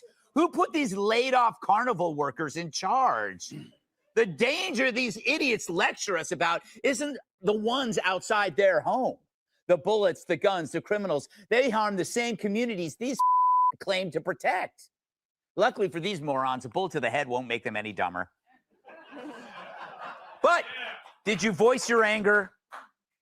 I voiced my anger here in April. You guys want me to skip I do not let me know. consent for my vulnerable neighbors in our welcome community sanctuary city to be at risk. And to make sure we hear from neighbors more directly impacted than I am, I will also be sharing a recorded note from a Putnam Gardens resident. He's unable to be here, but feels that ShotSpotter surveillance puts him and his family at risk. La última audiencia, los residentes hablaron abrumadoramente en contra de ShotSpotter. Somebody press 1 for English. I can't tell if you guys want me to skip it or not. So That was pretty good. That was pretty good. So once again, these creeps aren't concerned citizens. They aren't at-risk families ducking from gunfire, putting cages on their windows. No, they're far removed from reality of any daily life. They live in their heads. The professional, entitled, arrogant activists whose destructive nature would rather put others at risk. Safety is not their goal. Feeling superior is, and they're willing to let bullets fly, criminals go free, and people die. They say ShotSpotter leads to over-policing for Black and immigrant communities. Oh, you mean where the majority of shootings happen? You're right. Let's use ShotSpotters in whiter places like Newton and Brookline. But then you'd call that racist too. Why do they get all that help? But like Judge Jeanine used to say, if you want privacy, shoot people in your own home. They also claim more police responses means more minorities getting stopped, which poses a safety risk to residents. But which ones? Exactly. Just last week, this maniac in Cambridge opened fire on cars with an assault rifle. He had drug charges, armed robbery charges, recently tried to kill cops in 2020. That's who these smug narcissists are protecting by trying to ban something that helps actual people, not phonies like them. And it does help in high crime neighborhoods where people don't call 911. One study found that 88% of gunshots. Yeah, she was my cousin. Comedian Jim Florence. I mean, it's given the heads up. okay, so y'all didn't like that. I'm so sorry. I didn't watch these highlights. It's not always Gutfeld. He's knowing, but that was hard. I didn't watch you guys. I'm so sorry. Don't be mad at me. Don't flag my video.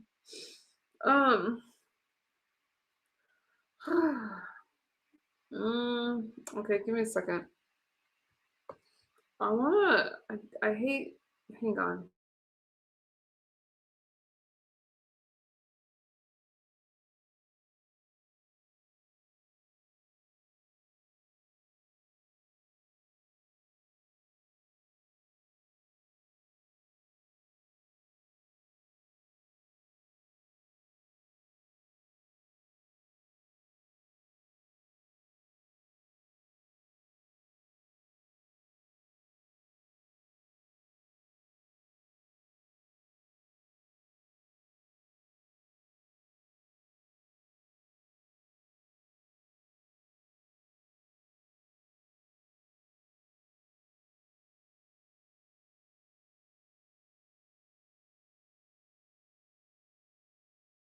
Oh my goodness, you guys couldn't hear anything I was saying right now. I'm so sorry. All right, let me get you guys one more, and then we can end on that one. Since I cut that one short, okay? Hopefully you'll be more forgiving with this one.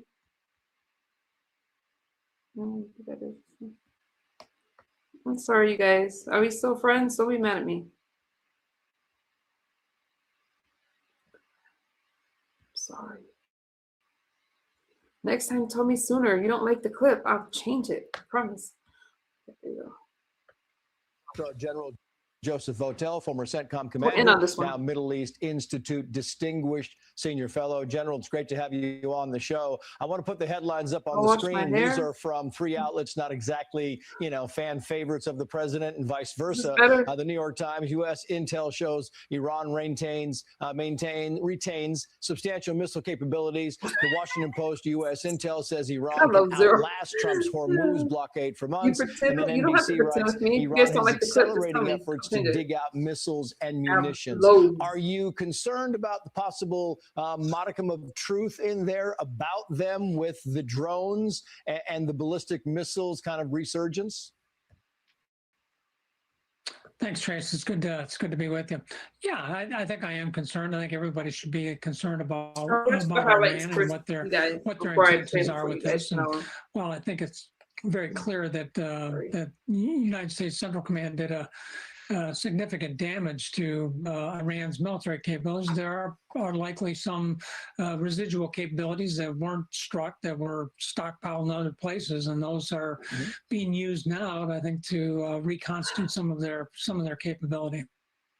I wonder if you think that maybe the next step should be kind of going back with some kinetic activity going, or should it just kind of we prolong this diplomacy stage? Thanks. Well, I think the way I kind of look at this, I think what we have to be able to do is we have to be able to pull all of our levers of national power, and that includes using military power and then using our diplomatic power and economic power. I think it's all got to be skillfully used together so that we can create the greatest impact. And of course, as we're seeing these delays in trying to move towards negotiations, or at least get to a platform where we're going to have some meaningful discussions, I think can be very, very frustrating. So those may be opportunities where we can apply some military pressure to kind of urge the process along again. So I guess I view this as we ought to be using these as levers. They're fully within our capabilities, and they can help us move us towards our objectives. Yeah, you talk about the process and who is helping and not helping in the process. Today, before he left for Sweden, Secretary of State Marco Rubio was talking about NATO and the lack of help from NATO. He said this. He's not asking them to commit troops. He's not asking them to send their fighter jets in, but they refuse to do anything. So I think the president looks at that and says, hold on a second. If all these countries around the world agree with us that Iran can't have a nuclear weapon, that this regime is a threat to world peace and security, that already have missiles that can reach Europe. They don't have missiles that can reach America yet, but they have missiles that can reach Europe. We're actually step forward and do something about it, and everyone goes into hiding. Are you surprised, General, by NATO's lack of enthusiasm about joining this mission? Well, NATO is designed for a very specific purpose, and it's largely a defensive alliance. So I'm not necessarily surprised that there was some reserve in terms of going towards this. But I think importantly, I think maybe to the Secretary's point here, I think there's been a recognition by at least certainly some of the European countries that are members of NATO that the challenge that we're facing right now in the Gulf is a global challenge. And so it does require a global response to this. And so, yes, we need to leverage international relationships. We need to leverage international capabilities to begin to address this. It's in everybody's interest, not just the United States, not just Israel, not just people in the region. It's in everybody's interest to ensure that Iran doesn't have a nuclear weapon. It can't threaten commerce, and it can't be a problem for all of its neighbors. So everyone needs to kind of come together for this. General Joseph Votel, sir, thank you for joining us. We appreciate it. Be sure to like and subscribe for all the Fox News latest on YouTube, and catch full shows streaming now on Fox One.